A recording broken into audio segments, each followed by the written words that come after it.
Alakamisy 20 aprily taona 2024 manantitra ny arabo ambampirarintso ho anareo tokolasy tongobavy ary dia manasa anareo ihany koa anaraka ny miara-minonja MBS Radio Madame ity anio ity isaoran'lainahary satria raha tsy izy dia tsy afaka miona amin'ny alalan'ny sary sy ny feo isika mianakavy. Ihany moa zany fa ny ahafahanao manaraka ny miara-manonja mazava loatra dia amin'ny Radio Mada, amin'ny alalan'ny MBS radio, amin'ny alalan'ny fahitalavitra MBS, eo ihany koa ny tambazotra tserasera, ny Facebook sy ny YouTube izany. Ny faniriana dia ny hoe mba iarahantsika hatramin'ny farany ka ao anatin'izany no ahafantarantsika izay zavatra tokony ho fantatra amin'ny alalan'ny fampitam-baovao, amin'ny alalan'ny famakafakana isan-karazany ka tsy sanatria hoe lany andro fotsiny ny amin'ny hoe fianona ny miara-manonja fa mba ahazahoanao zany izay mety mba hiatrehana ny fiainana ahafantarana ny zava-misy. Raha ny fandeha ny fandarantsika dia toy ny mazatra, misy ny famakafakana, misy ny famezam-baovao, misy ny mpisehatra, anisan'izany ny namana fanira zafimanantany mbola ho avy eo izy dia hiakatsehatra eto ihany koa ny solombavamboaka ny Madagasikara voafidy tao amin'ny distrika ny Ambohidratrimo, ny député Mamy Rabenirina izy moa dia questeur fahatelo, eo anivon'ny antenimieram-pirenena sady sekretera jeneraly ihany koa izy, eo anivon'ny antoko Tiko Madagasikara izany. Maro ny famakafakana izay hoentina eo zany. Fa amin'izao fanombohan'ny fandaran'izao dia tsara ny manamarika zany aloha fa dia namoy namana mpiara-miasa anankiray ny teto anivon'ny MBS izany. Iza moa zany namana mpiara-miasa zany dia tsy iza fa i Rakotoniaina Dieudonné Emile na i Donné. I Donné dia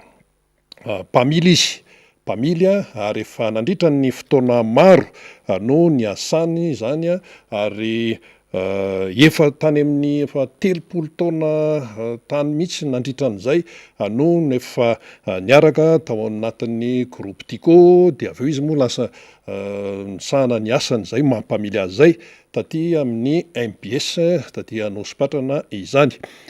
Dia maneho ny fampahirezana ho an'ny fianakaviany zany, ny fianakaviam-be ny MBS sy ny Tico iray manontolo. Omaly moa izy no nodimandry ary raha ny fandaram-potoana dia Rampitso Zoma no hiala amin'ny 4 ora maraina no hiala ery Ankidona ery amin'ny toerana Tsiadana zany satria ny Tsiadana iny izy monina ary dia hiazo ho an'ny Ankidona Fianaratsoa ary ny sabotsy izy no apetraka amin'ny fahasan-drazany any Ambalandapa Marovato Fianarantsoa izany. Araka nambara teo zany dia mampahery ny fianakaviany ny eo anivon'ny fianakaviam-be ny Tico sy ny MBS. I Donné moa dia arak'izay mampamily azy zay dia tena ao anatin'ny sehatra izay mampandeha ny haino aman-jery tahaka antony. Amin'ny resaka haino aman-jery dia oka tsy ho adinontsika toy ny toeram-piasana rehetra fa mifameno daholo ny asa iray manontolo. Tsy afaka ny hoe andeha hanao reportage namana maro raha tsy misy ny fitaterana ary dia laklehany izany fitaterana izany tompoko ny fiara sy ny ary tsy mandeha ny fiara raha tsy misy ny mpamily mazava loatra. Izany hoe tena hain-dehibe iankinany fampandehanan-draharaha ny tontolon'ny fiara zany sy ny mpamily ary Donné dia nanana an'izay andraikitra lehibe izay mitsikitsiky lava zany namana zany. Tena hoe mitsikitsiky lava na inona zavatra miseho ary tena zoky tokoa izy satria raha ny resaka taona moa zany dia zoky izany namana Donné izany ary dia ny asa izay nataony dia tsarovana mandrakariva. Izay momba ny fahalasana ny namana Donné teto amin'ny MBS izany fa ny anombohantsika ny fandarana amin'ity alakamisy ity dia eo aloha zany ireo le hoe tao anatin'ny 420 ora misy ny resaka maro izay seho teto amin'ny firenena koatra n'ireny hoe ady hevitra momba ny karama, ady hevitra momba ny lasantsy sy ny sisa mbola resantsika eo ny resaka lasantsy satria tena io zao ny fantoana satria miankina amin'io ny fiainan'ny raha malagasy amin'ny firosoana amin'ny hoe fotoana izay tsy maintsy hodiavina zany hoe anahoana ity resaka solika ity fa ny resaka hoe rano izay fampiasa andavanandro zany ranon'ny jirama no tiana tenenina amin'izany dia nisy moa zany ny filazanany amin'ny hoe fa ahoana mariny ty ranon'ny jirama ty ahoana ty ranon'ny jirama ty fa tena mabe resaka dia le resaka hoe fahadiovana io zany le resaka hoe fahadiovan'ny ranon'ny jirama zay niteraka resaka be mihitsy eny anivon'ny tokantrano rehetrarehetra eny satria io rano io no iainany isanandro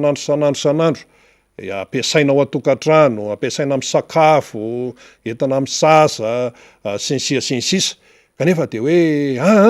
tena ohatran'ny tsy mazava mihitsy ny fahadiovan'ity ranon'ny jirama ty de ny tompon'andraikitra tao amin'ity orinasy ty moa zany efa niteny hoe azo atoka ny ranon'ny jirama satria zao nazavainy teo zany ny lafin'ny teknika isan-karazany fa ny tiana ho marihana fotsiny de izao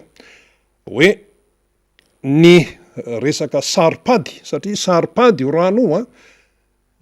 ny resaka hoe rano zay tena hoe saripady de tsotra fotsiny fipetrany amin'ny hoe mila fahazahoana antoka ny malagasy zay rehetra mampiasa ny ranon'ny jirama tsy tokony isy fiahiahina zany mihitsy nahoana zany hoe ny jirama zany de mila manome antoka ary io tsy hoe rehefa misy resaka mipotra kely etsy zay vao mikiropaka hoe manao communication fa tokony matetika no isiny zany satria araka ny tenenina teto hoe rehefa tsy voafehany io communication io dia io le hoe double arme tranchante rehefa tsy voafehy io de mamono fa rehefa voafehy io araka ny tokony ho izy dia mamelona zay le izy ka raha miresaka hoe ranon'ny jirama zay zavatra saripady dia mila an'izay le hoe fahazahoana antoka izay ny mpanjifa satria ny olona ny mandoha vola raha vao resaka hoe ranon'ny jirama mandoha vola tsy resahana ntsony ny resaka hoe problemana facture fa efa betsaka ny fimenomenomana momba an'izany ny amin'ny lafiny hafa fa eo amin'ny resaka hoe dioany mihitsy io zany dia tsisy ady hevitra io fa hoe mila an'izay fahazahoana antoka izay raha vao rezantsika hoe ranon'ny jirama de ranomandro sesa de mandany ianao makeny amandro sesa mandalo fotsiny de mijery manahoana ny resaka hoe fiarovana n'ilay ranomandro sesa raha ny manodidina jery fotsiny zany io zany mbola tsy miditra amin'ny resaka hoe fanadiovana hoe miditra masinina de asiana produit ohatr' zao sy ohatr' zao mbola tsy hany fa hoe maso mijery fotsiny ity ivelany de hoe manahoana ny fiarovana n'ilay ranon'ny mandro seza io zay sotroin'ny olona sotroin'ny Tananarivo fa misy miroboka ao ity ivelany ity zany hoe ilay fiarovana aloha zany de fa mampametratra mpanontaniana ny be sy ny maro dia azagaga isika raha mandeha avy hatrany ny tsikery isan-karazany amin'ny zany eny mbola taratry ny fomba fitantanana eto amin'ny firenena daholo mety hoe zavatra manokana ny resaka jirama sy ny dioan'ny hoe resaka hoe rano fisotro zany fa mbola mampametra-panontaniana ny fomba fitantanana eto amin'ny firenena izany ary zay moa mpanao gazety mandehandeha manao fanadiadiana eto sy eroa fa misy tompoka ny olona zay manan-katao eto amin'ny firenena miaina eto Madagasikara manan-katao manam-bola raha hoe mampiasa rano izy tsy mampiasa ranon'ny jirama izy fa rano tonga de amin'ireny le amin'ny tavoahangy efa kasite reny amidy eny am-mpivarotra reny no ampiasaina satria hoe manan-katao moa izany vola daholo zany rehetrarehetra zany fa ny hoe ranon'ny jirama no iraisan'ny rehetrarehetra iraisan'ny sarambabem-bahoaka Ka io zany a dia mila n'izay le hoe fanomezana fahafapo sy fanomezana ny hoe mahatonga ny olona tsy hiahiahy satria le ahiahy io mantsy tena manahirana be. Any amin'ny resaka fahasalamana ny resaka eto tonga any fa tsy aty amin'ny resaka hoe fitantanana tso fa any amin'le resaka fahasalamana mihitsy, any amin'le tenan'le olombelona mihitsy any ny resaka eto. Ka lasa mahabe resaka eto sy eroa le hoe dioany sy ny tsy hoe tsy dioany fiahiahina ao anatin'izany. Misy moa hoe analizy atao sensisa dia ny rehetrarehetra no mahita an'izay fanamariana izay zany. Ka io tsy hoe Tananarivo ihany no vatsiny ny JIRAMA rano fa faritra maro manerana ny Madagasikara. Ny eto aloha zany no mipotry ny resaka iny fa any amin'ny faritra any alavitra be any manahoana izay le hoe dioan'ny rano izay. Ny JIRAMA moa zany zao dia anisan'ny hoe orinasa tena mandihy fotoan-tsarotra tanteraka mihitsy, mandihy fotoan-tsarotra ary izay fandihavana fotoan-tsarotra izay dia ahitana taratra ny fomba fitantanana eto amin'ny firenena. Satria tsy afaka miala mifaningotra amin'izany anarana JIRAMA zany ny fanjakana mpitondra eto amin'ity Madagasikara ity. De olana be mihitsy, ary le olana zany ankoatran'ny hoe olam-pitantanana sensisa de ny atsy amin'ny mpanjifa foana no tsy maintsy mizaka ny atao hoe totona isan-karazany rehefa misy zavatra tsy mety any amin'ny fitantanana any, na resaka jiro na resaka rano, mifaningotra amin'ny resaka hoe fanodinana motera io, resaka fuel lourde io, zay mifaningotra amina société privée. Zany le JIRAMA hatramin'izao ary rehefa miteny an'io foana ny eo anivon'ny mpamatsy vola fa hatreto aloha raha tsy resaka hoe afatsiny hoe banky iraisam-pirenena, tsy hoe voatatiny anatin'ny herintaona anie ny Banky Mondiale no nanao faniohon-kevitra sy hoe miteny momba zany resaka JIRAMA zany fa efa nandritra ny taona maromaro mihitsy zay. Dia ny any ivelany teny momba an'io, ny ato anatiny miodikodina eo foana, miodikodina. Tsy hita mihitsy zay hoe tena fivoarana zany ao anatin'ilay raharaha nefa le izy hiakinan'ny aim-bahoaka. Raha ny tokony ho izy zany de tokony hoe tony JIRAMA tony no tena hoe atao tena tia moa fa tiandry zareo mihitsy tia fiteny hoe piloty. Piloty. Raha ny tokony izy satria tena hoe orinasa hiankinan'ny aim-bahoaka sy ny aim-pirenena ilay izy. Reny zany no tena tokony hoe atao piloty amina fikarakarana, amina fomba fitantanana sensisa. Ka piloty ve zany zao le izy fa tsy hany mihitsy aloha satria izao zany tony ny rano de lasa mahabe resaka amin'izao fotoana izao. Zavatra tsy tokony ho tonga any amin'izany akory ilay izy dia lasa tonga any amin'izany satria tsy araka ny tokony ho izy ny fomba fitantanana. Resaka fitantanana foana io, resaka fitantanana foana ary tsy misy ny mazia fa rehefa mahay mitantana dia mahazo vokatra tsara, rehefa tsy mahay mitantana de vokatra ratsy no mivoaka eo. Kaneha moa zany eto sady tafiditra ihany eo amin'ny lafiny hoe fanabeazana ny fandarana tahaka antony ary rehefa misy ny fikajiana ny fahasalamana koa zany fikajiana ny fahasalamana sy ny hoe mba hialana amin'ny mety hoe aretina isan-karazany sy ohatrao ny aza mba marary ihany, zay le fiteny amin'izao ny aza mba marary ihany fa tena sahirana. Ka raha miresaka rano sika dia aleo zany hoe mba azahoana azy antoka tsara, na rano JIRAMA io na rano eny amin'ny vovo na rano any amin'ny loharano any ambanivohitra mbola be dia be mampiasa loharano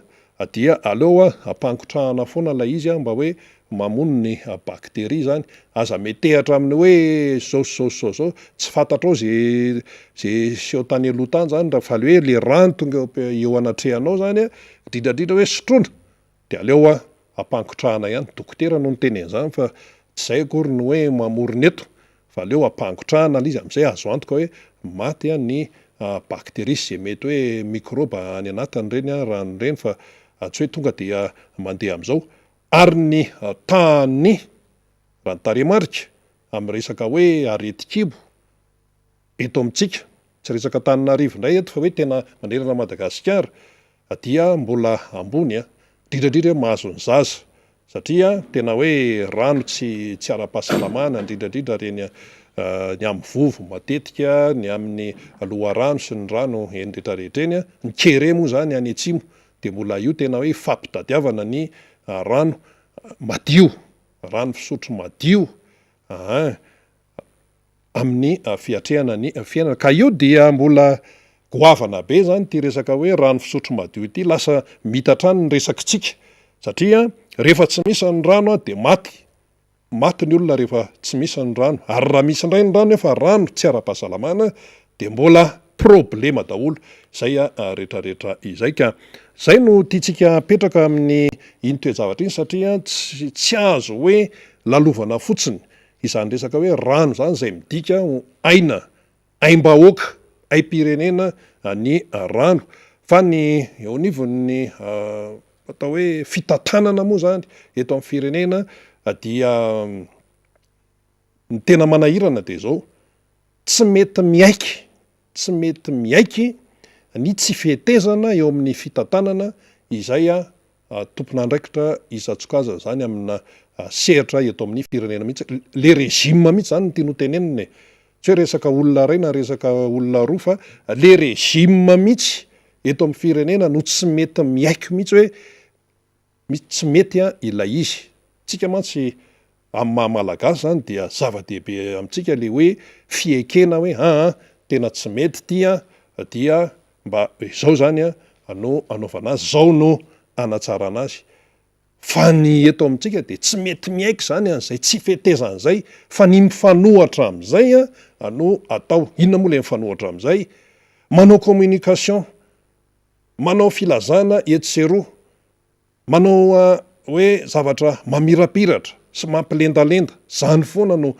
hoe alefa zany de akoatran'izay akoatran'le hoe tsy fiekena ny tsy fihetezany ny fitantanana ny firenena de inona koa ny zavatra tsapantsika manilika politika mpaniliana ny amin'ny hafa ny tsy faiza mitantana sy ny tsy faiza mitondra misy zay no tsapany be somary raha vao misy zavatra tsy mety de ailika ny fitondrana teo aloha no natonga an'izao ny mpanohatra mahatonga an'izao ny RMDM no mahatonga an'io ny TIM no mahatonga an'io zany foana zany no eno ao anatin'ilay tsy fandehanan-draharaha eto amin'ny firenena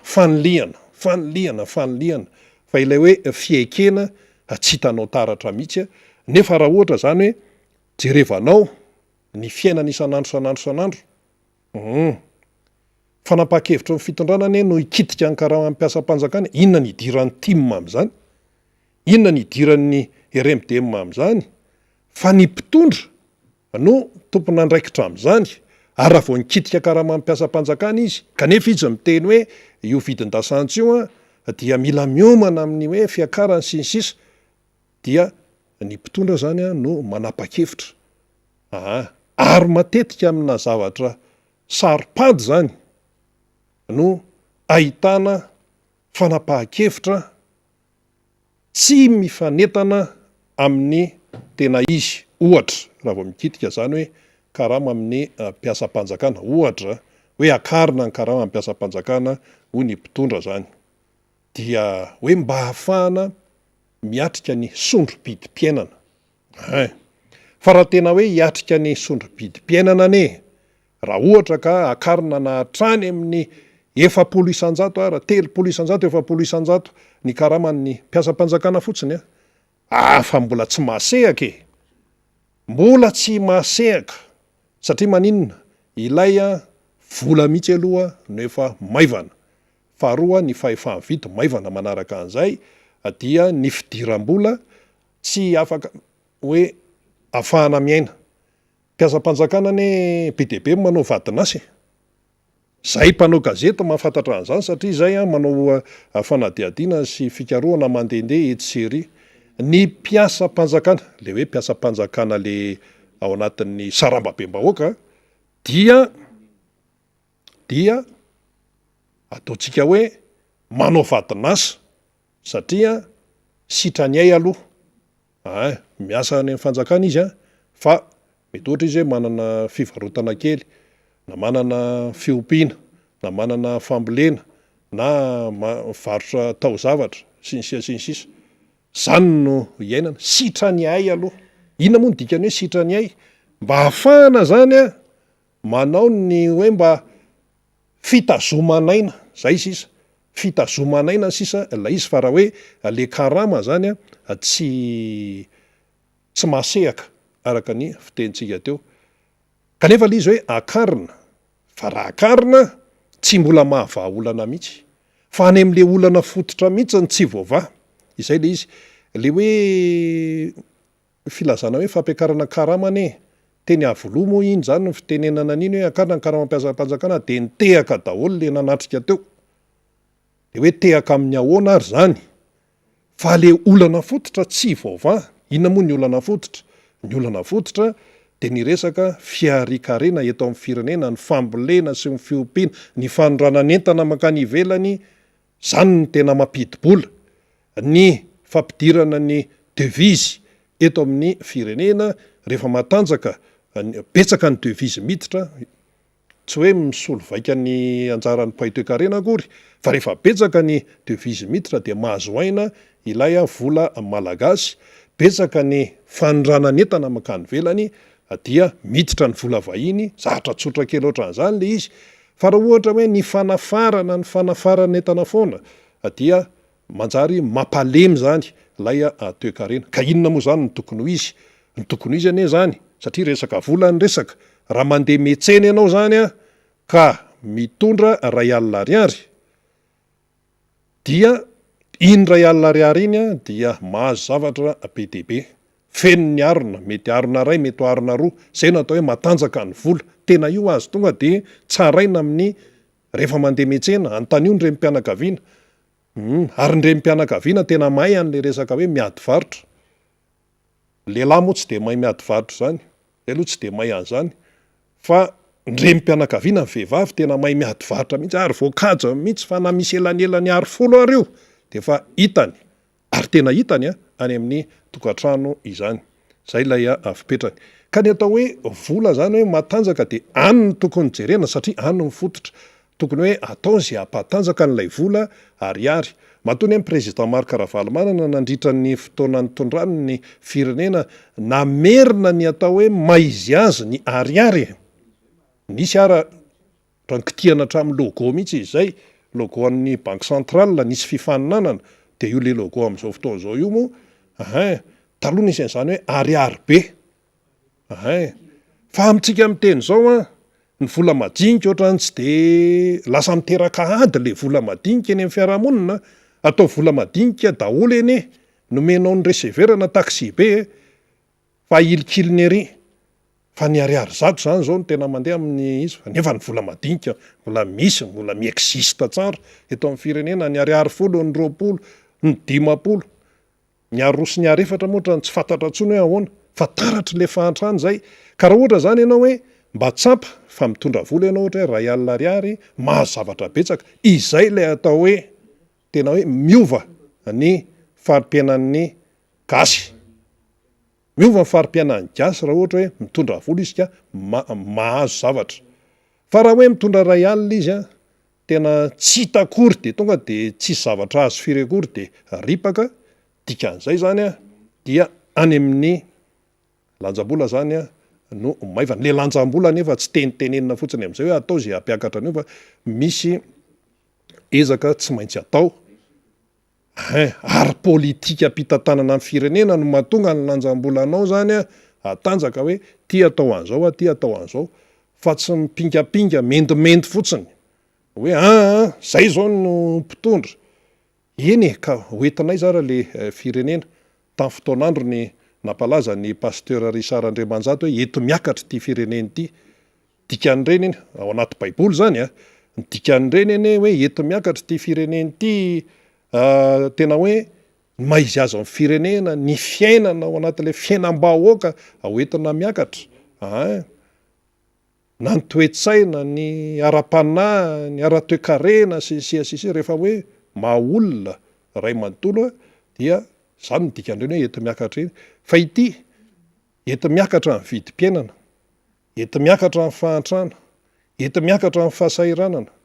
enti miakatra ny tsy fandriam-pahalemana, enti miakatra ny zaza tsy miditra an-tsekoly, miakatra daholo ny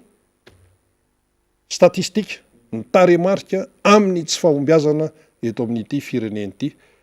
Ka de zay mahatonga an'io hoe moins 7 ny arikarena. Ndraindray zany ndraindray mba hoe mahazo dokadoka kely any amin'ny sehatra raisam-pirenena any de falifaly ery ny sasany eto amin'ny firenena, kanefa ilay fiainam-bahoaka tsy misy fiovana fa sahirana lava. Ka zay ny momba n'ireny resaka hoe fampiakarana karama ny any amin'ny privé moa zany de efa tsy resahana intsony iny satria hoe mbola ho dinihana sy ny sisa sy ny dinihana ahoana. Raha tena jerena anie tsy misy intsony ny zavatra dinihana raha ny any amin'ny privé fa ny privé ne efa kofina e. Efa kofina ny privé na sehatra tsy miankina amin'izao fotoana izao. Firina androka mpiasa, orinasa avy nandroka mpiasa ve tompoko de afaka mpiakatra karama ny mpiasa. Zay, orinasa avy nandroka mpiasa noho ny confinement, noho ny tsy fihodonan'ny orinasa de ho afaka hampiakatra karama ny mpiasa ao aminy. Tsotra kely tena faran'izay hoe tena tsotra kely. Ary be dehibe ny sehatra tsy miankina efa mitabataba ny taraina hoe tena maty zay satria tena tsy araka intsony ty raharaha ty. Be dehibe ny orinasa zay hoe tsy voaloha ara-potoana ny karaman'ny mpiasa ao aminy. Efa nandroka mpiasa fa le mpiasa le tsy voaroka fa le mbola mampiodina an'le orinasa zany na madinika io na salatsalany dia tsy ara-potoana ny fandoavana satria krizy daholo zao. Zay zany no fipetrak'ilay raharazany. Ka io zany tsy vitan'ny resabe fotsiny hoe manome fampanantenana. Efa ho telo taona sy tapany anie zao zany ty régime ty teo amin'ny fitondrana de mbola manome fanantenana foana ve? Mbola mampanantena foana. Kanefa le izy zany efa hita hoe tena tsy afaka mihitsy eo amin'ilay hoe famahana ny olana izay mianjady eto amin'ny firenena. Ka hoe hampiakatra karama sisa dia betsaka mihitsy nireo ampahi-toekarena amin'ny teny hoe tsy any io. Raha hampiakatra karama ianao zany ka tena hoe hiatrika ny vidim-piainana de tokony mifanentana amin'ny fiakaran'ny vidim-piainana zany le karama. Ny fanjakana mantsy tamin'io araka rehefa nitenenina teto teny fotsiny hoe fampiakarana fangaizany teny hoe zao isan-jato na mbola tsisy naheno an'izany fa rehefa nytany alony nandrenesana an'izany hoe rehefa tonga ny voalohany taona de hoe miakatra 10 isan-jato sy ny sisa fa ity zany mbola hoe resaka ilay zavatra. Mialohan'ny idirany ny namana fanira zafy manantany efa tazatazanao izy dia ho asitsika resaka kely momba n'ity hoe fampianarana ambony ity satria mitatra ohatran'ny sima misika ny fitakina izay ataony eo anivon'ny mpampianatra mpikaroka sy ny mpikaroka mpampianatra na ny CSS n'Antananarivo, sampana-Antananarivo, iny efa nanao aloha efa nanao ny fanehonkeviny iny ny amin'ny hoe ilana ny promulgation zany resaka lalàna momba ny fizakantena ny université miankina amin'ny fanjakana. Zay le izy zay. Fa mbola misy zavatra hafa, mbola misy resabola tsy voalohany, mbola fitakiana daholo zany rehetrarehetra zany de tokatrany amin'ny université morta. Maty, université maty fitakiana le izy ary tsy fanekena ny resaka hoe lalàna zay mahatonga ny tsy fahatongavana. Zay mahatonga ny tsy fahatongavana any amin'ny fizakantenan'ny université. De ozy ny olona hoe inona daholo ary zany rehetrarehetra zany. Io moa zany efa nitenentsika teto hoe raha misy ny mahay ny tontolon'ny université de tsy maintsy ny mpisehatra ao anatiny no mahay an'izany. Ny mpampianatra mpikaroka, mpikaroka mpampianatra, ny mpianatra, ny mpandraharaha sy ny sisa satria zareo miaina ao anatin'io tokotany be an'ny antsoina hoe université miankina amin'ny fanjakana io. ka raha mitabatamba zany eo anivon'ny CSS teto Antananarivo aloha dia misy dikan'izay. So mantsy misy miteny hoe mila voatsiary, mila vaniny, tsy hany mihitsy le izy. Fa heverindrareo hoe mitombona tsara zay resaka hoe fizakantena izay de misy fizakantena ny université zany miankina amin'ny fanjakana. De avy eo le izy tsy nijanona teto Antananarivo efa mitatra any amin'ny faritra hafa, tonga hatrany amin'ny université miankina amin'ny fanjakana any Antsiranana, tonga hatrany amin'ny Fianaratsoa, tonga hatrany a Mahajanga, de hitatra io, de mitatra de mipetraka indray le inona, tsy voavahan'ny fanjakana indray ilay raharaha satria ankoatra amin'ny fanjakana de misy hidirany resaka fitsarana avo momba lalam-panorenana koa le izy, zavatra efa avoleta kanefa izay tsy mahavoava ny olana izay tsy avy taniny eo anivon'ny fitondrana mamahan'le izy dia any amin'ny fampianarana no tsy maintsy hiatrika any raha vao université mortany de tsy maintsy misy fiatraikany zay na hoe misy any ara hoe misy manao ihany ny fanadinany sinsisa fa le hoe tontolo be an'ny université no resaka eto dia mitatra ilay zavatra. Mbola taratry ny fahalemeny mpitantanany mpitondra ihany zany rehetrarehetra any. Toetsika ny resaka hoe jirama taratry ny fahalemeny fitantanany io tsy faiza mitantana de eo ihany koa ny resaka tontolon'ny fampianarana ambony. De eo moantsika nyteny hoe mbola misy resabola le izy misy an'izany hoe indemnité de recherche, faningoningotra amin'ny resaka fisotrondronono, de misy resaka hoe fanampinora hatrany amin'ny 8 ambin'ny 7 hatramin'izao mbola takininy ny eo anivon'ny CSS zany rehetrarehetra izany. Ary ny any amin'ny ohatrany hoe ny any amin'ny université amin'ny Mahajanga ihany koa de efa manenjana ihany koa ny any Fianaratsoa Antsiranana araka ny nambara teo. De ozintsika hoe anahoana zany ny fiafaran'ity raharaha ty, anahoana ny fiafaran'ity raharaha ty. Zao ny zavatra tsara marihana amin'ny resaka hoe fampianarana ambony. Oka aloha tsy adinoantsika fa ny tontolon'ny fampianarana ambony zany, tontolon'ny université zany dia iankinan'ny fampandrosoam-pirenena zany, anisan'ny tena ngeza be. Any amin'ny firenena matanjaka tompoko ny tontolon'ny université sy ny tontolo pikarohana dia tena hoe antonan'ny fanjakana vola be ary tsy atao miafiafy mihitsy ny tontolo pikarohana any amin'ny firenena izay matanjaka satria any no iangan'ny fampandrosoana. Fikarohana amin'ny resaka siansa, resaka fitsaboana, resaka fambolena, resaka informatika, tonga hatrany amin'ny resaka nucléaire, resaka chimie, resaka fizika, resaka matematika sy ny sisa dia tena hoe anatotonan'ny olona ny herin'ny ray manontolo mihitsy any amin'ny firenena mandroso. Raha tsy resaka afa-tsy ny Amerikanina sisa isika. Ny Amerikanina tena manatotona vola be mihitsy sy ny tena hoe ny herin'ny rehetrarehetra amin'izany resaka fikarohana zany sy ny tontolon'ny université. Apetraka amin'ny toerana sahaza azy sy maizy azy ny mpikaroka, ny mpampianatra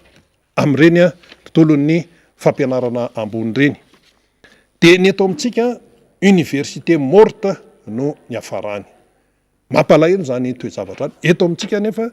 dia misy an'ireo manampahaizana be dia be fa tsy henony izy ireny.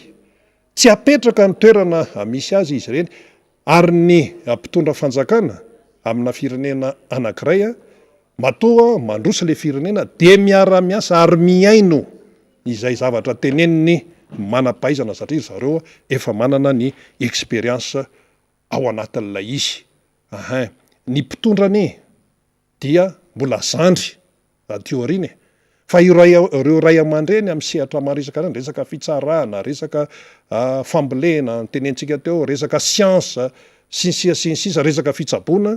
de efa ataonany maro no nandala manana diplôma, manana traikefa. Ary zay no mila mipetraka hoe raha mitondra firenena ianao,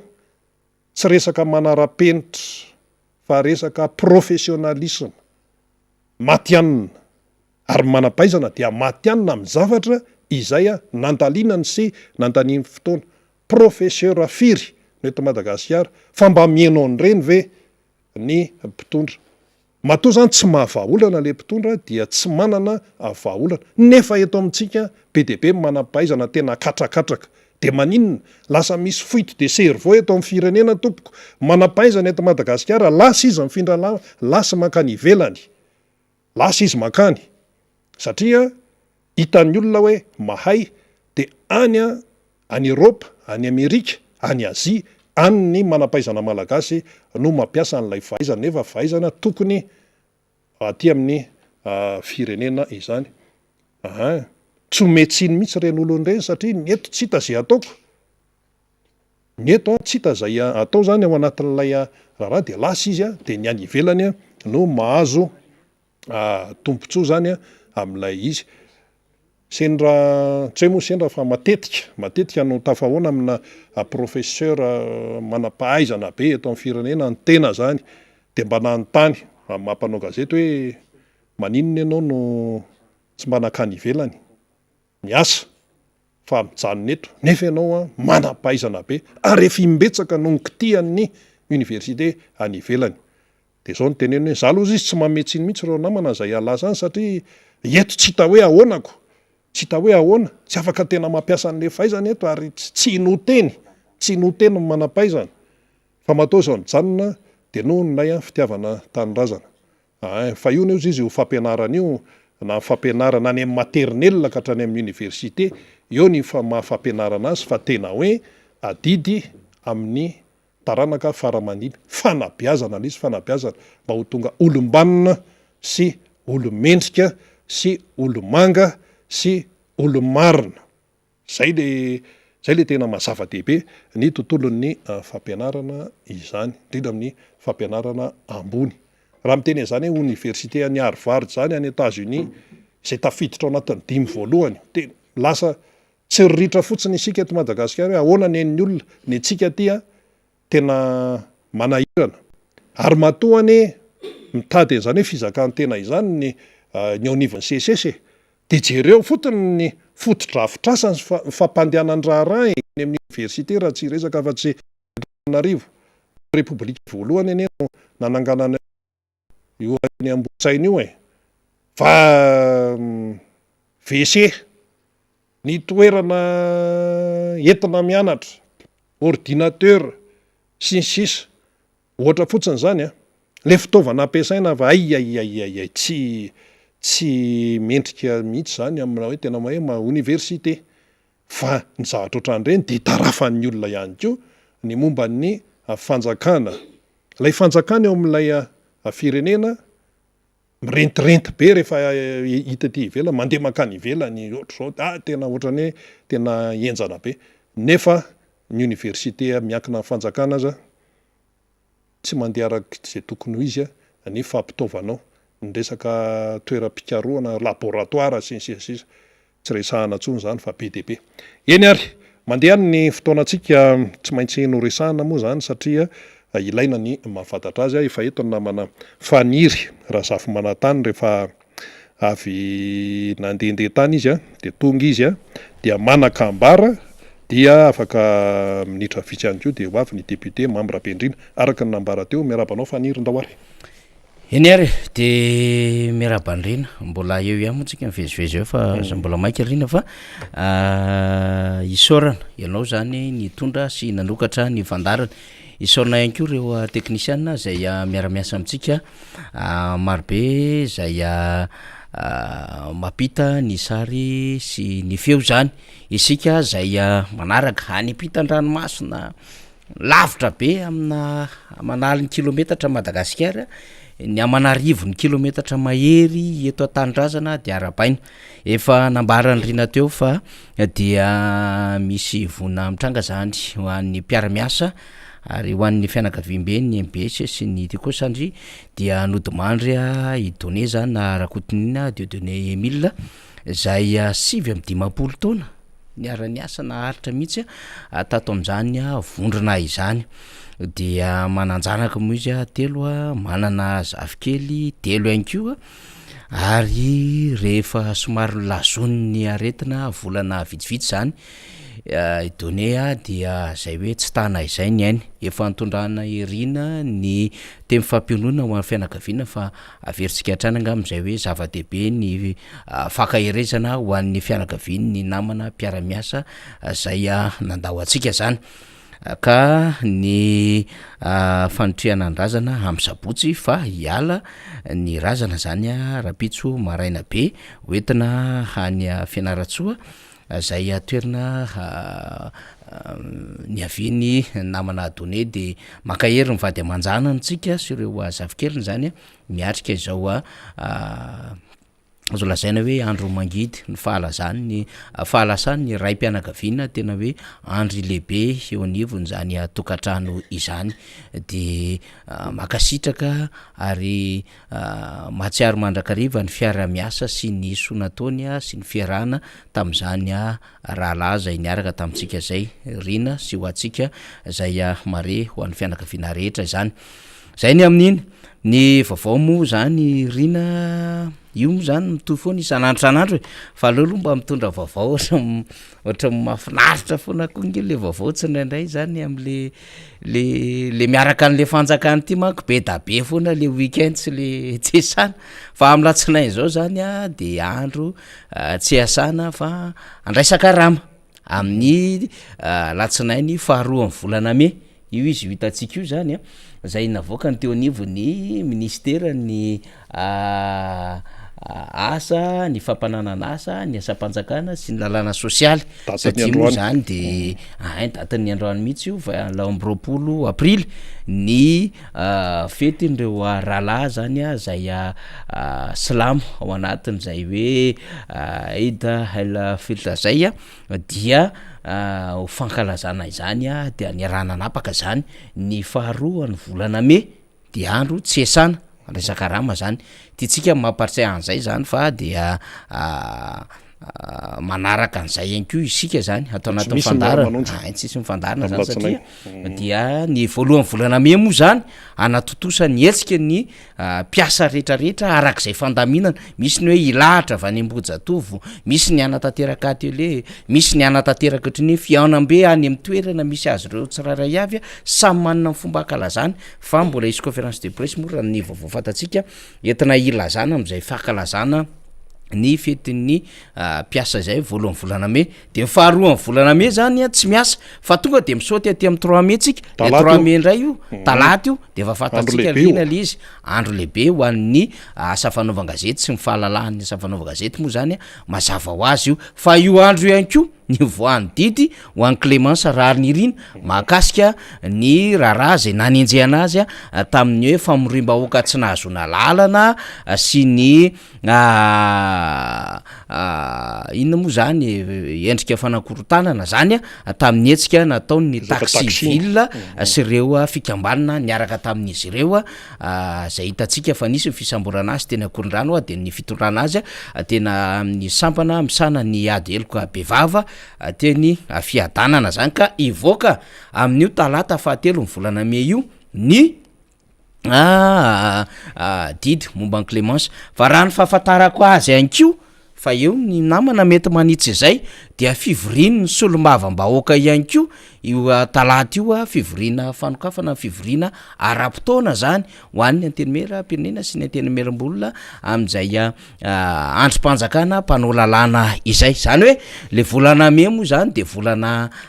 mafana ary volana anombohan-javatra maro be mihitsy rehefa miresaka an'izay zao tsika de efa misy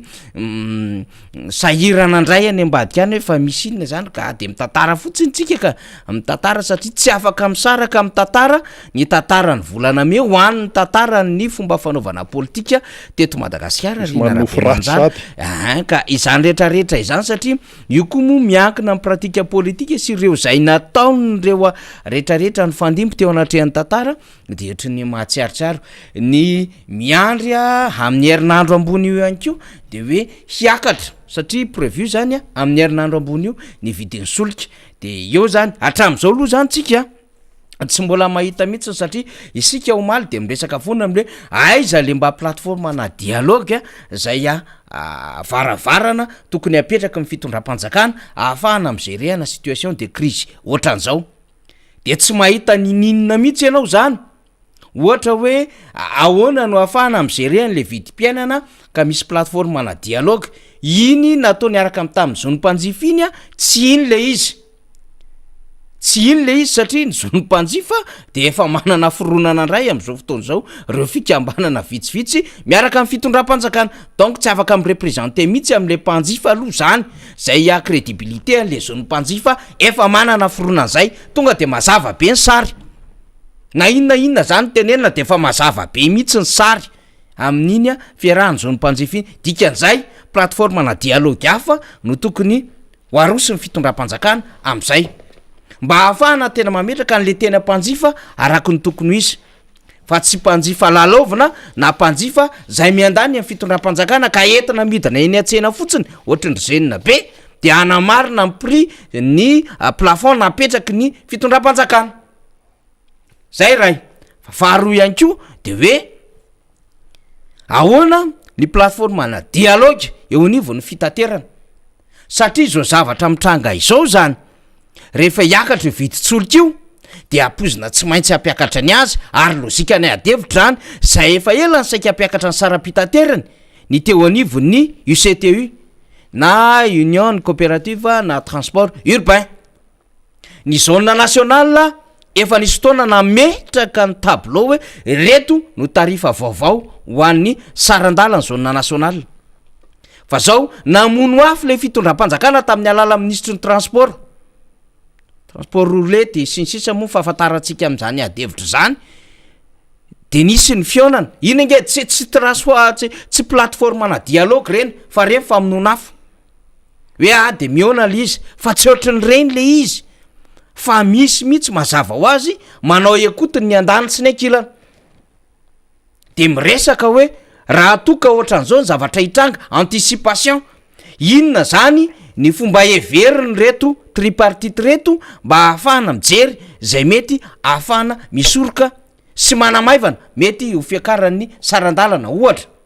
eo ny fitondram-panjakana eo ny coopérative de eo ny tompona fiarakodia fa mbola azo lazaina eo ihany ko hoe eo ihany ko ny mpampiasa ny fiarakodia de lasa efatra izy am'izay fotoana zay fa tsy voatery tripartite fa le tripartite efa ahafahana mikaroka vaolona ihany satria raha ny tokony ho izy dia ny fanjakana de tokony eno zay feno vahoaka zay raha ohatra ka tena fanjakana izy zany ka mametraka ny aminy hoe izahay de mitsenjo manakariva zay mahasoa ny vahoaka malagasy faharoa zay resantsika zay voalohany resaka consommation vidim-piainana fantsifana faharoa resaka transport fa fahatelo tenentsika de zao raha tsy maintsy akatra io viditsolo-kio de ahoana koa zany no ahafahana mijery ny lafin'ny herinaratra resahandrina teo ny resaka rano tsy fantako rina ny version officielle ny jirama na ministeran'ny angovo satria teo anivon'ny institut pasteur de Madagasikara no rentsika zany fa hoe nanao an'le fanadiadina fa raha ny version officielle aloha mbola tsy azoko veloka tsara le izy hoe tena inona le izy fa io de tsy maintsy aro tena foana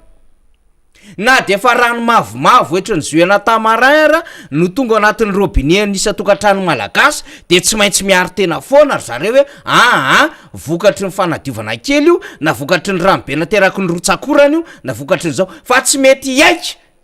io jiramasy ny angovo io ny amin'ny hoe ny kalitaoan'ny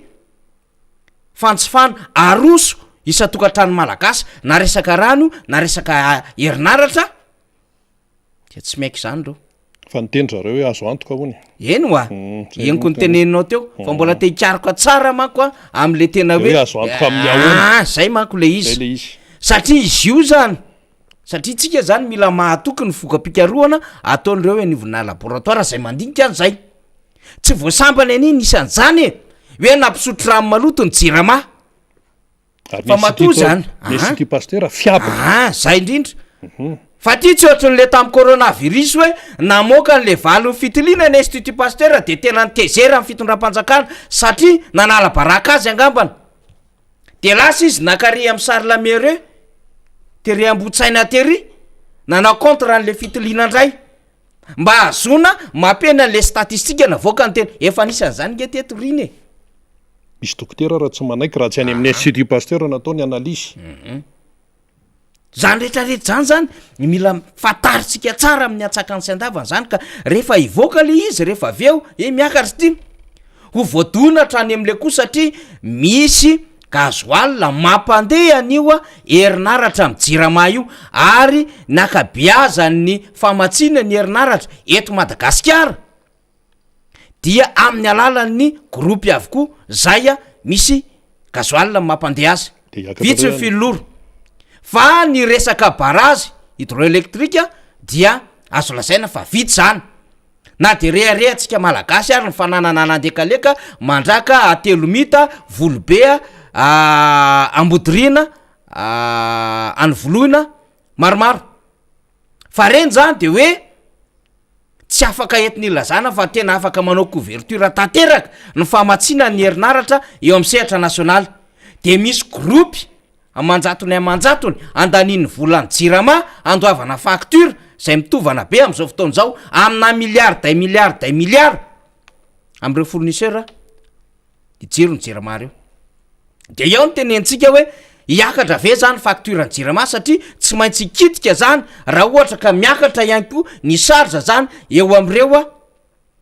prestataire miara-miasa amin'ny jirama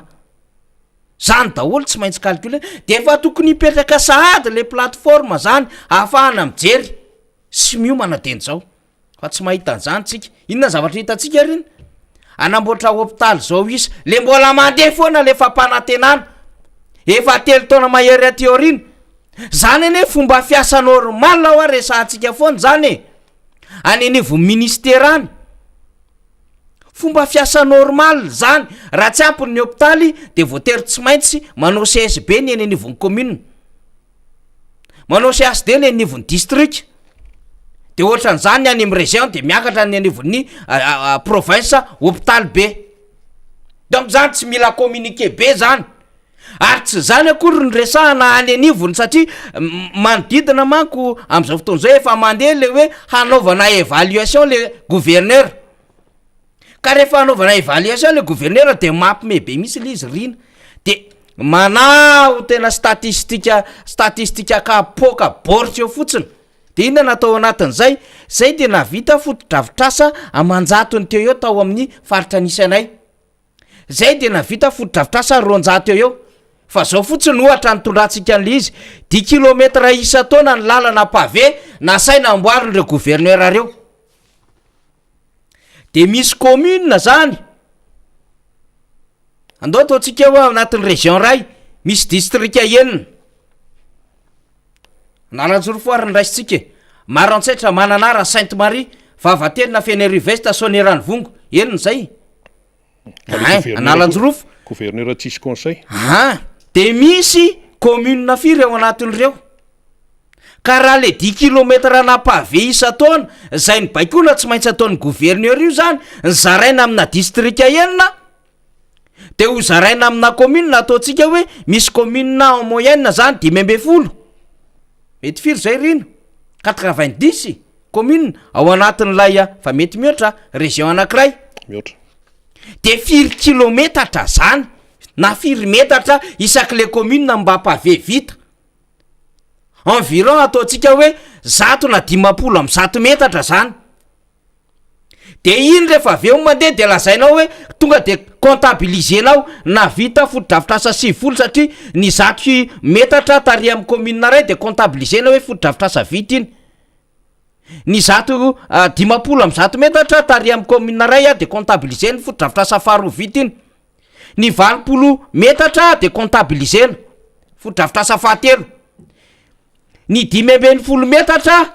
de comptabilisena iny ainsi de suite le izy am'le 10 kilometra io a isa-taona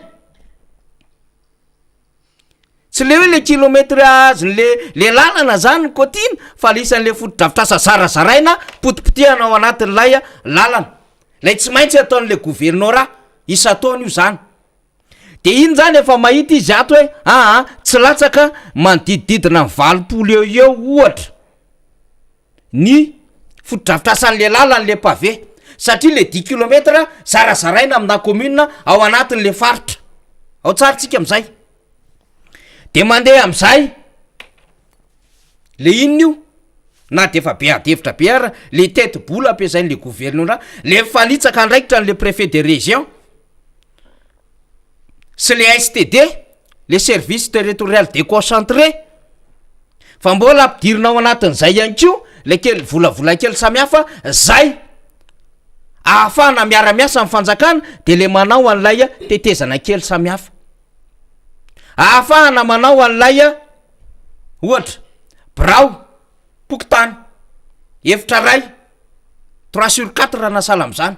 de reny ny kôtikôtinao anatin'le izy reny zay zavatra tsy maintsy atao ary efa fatao ny fitondram-panjakana amin'ny fandimby hatramin'izay nanomboka ny repoblika voalohany tompoko tsy nisy fanjakana tsy nanao trano-pokotany raha toka ilainy zany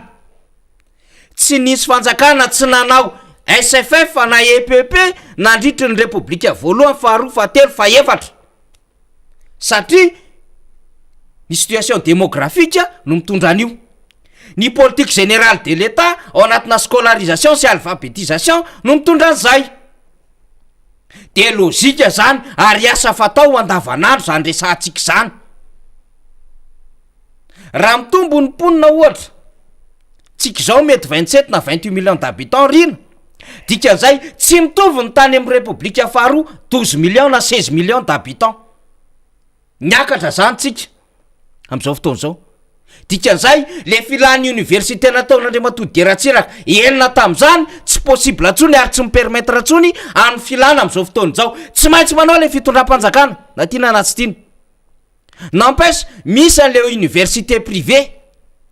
fa tsy voatery ahazaka ny vola any am'ireny université privé zay manao ezaka ireny ny vahoaka ka normal zany ka raha hiteny io zay ny tena katraka favori zay ny navita foto-drafitrasy ohatran'izao ianao farantsy mahavita indrindra ianao farantsy mahavita indrindra satria comptabilisenao hatramin'ny lalana 10 metatra efa nisy eteto hoe nitokana hatramy fidiovana efa nisy eteto hoe nitokana kianjan'akola fa izany zany ve de hoe ny président république de ndeha isolatsolana amin'ny asa ohatran'izany mbola tsy miteny akory ny ary hoe tsika mibe ny tanàna ny tokony hitokana an'izany tsy miteny kory ary tsika hoe ny direction régionale ny tokony hitokana an'izany ataotsika ny direction angambana amina resaka sport fédéral ny tokony hitokana an'izany fa ianao lasa milahatra amina asana direction ny asa tokony hitokana ny be ny tanàna lasa lahara n'le filoham-pirenena ny asa tokony hitokana ny député am'izay mety tandrifikely azy satria izy ohatra mety nanao azy teo miaraka amin'ny be ny tanàna am'le siady io lasa izy no miazakazaka manao an'izay ny asa tokony mba isehoan'le gouverneur ny asa ataon'le départementa ministérial lasa izy miseho am'izay fa ny anazy le nampanantenainy tamin'ny propagande tsisy vitany ary tsy mandeha am'izay loany ny korotam-bolona saiko rena na afaka mitanisa inona daholo moa le asa nataony le nampanantenainy les promesses non tenues de zao ndray de anao ndray tsara be ndray iandavamamba hony anao an'ny avenue an'ny fianaratsoa de misy karazana trano ohatran'izao le mampanofo foana anao ohatran'izao ndray tsika karazana hôpitaly tena ohatran'izao ny endriny nefa aty amin'ny firmena de tonga any tanambao manampontsy any de taitaitra any de tsy maintsy vita io de tonga ery anosy be anala de taitaitra eo de tsy maintsy vita io fa ataoko io mampitombo foana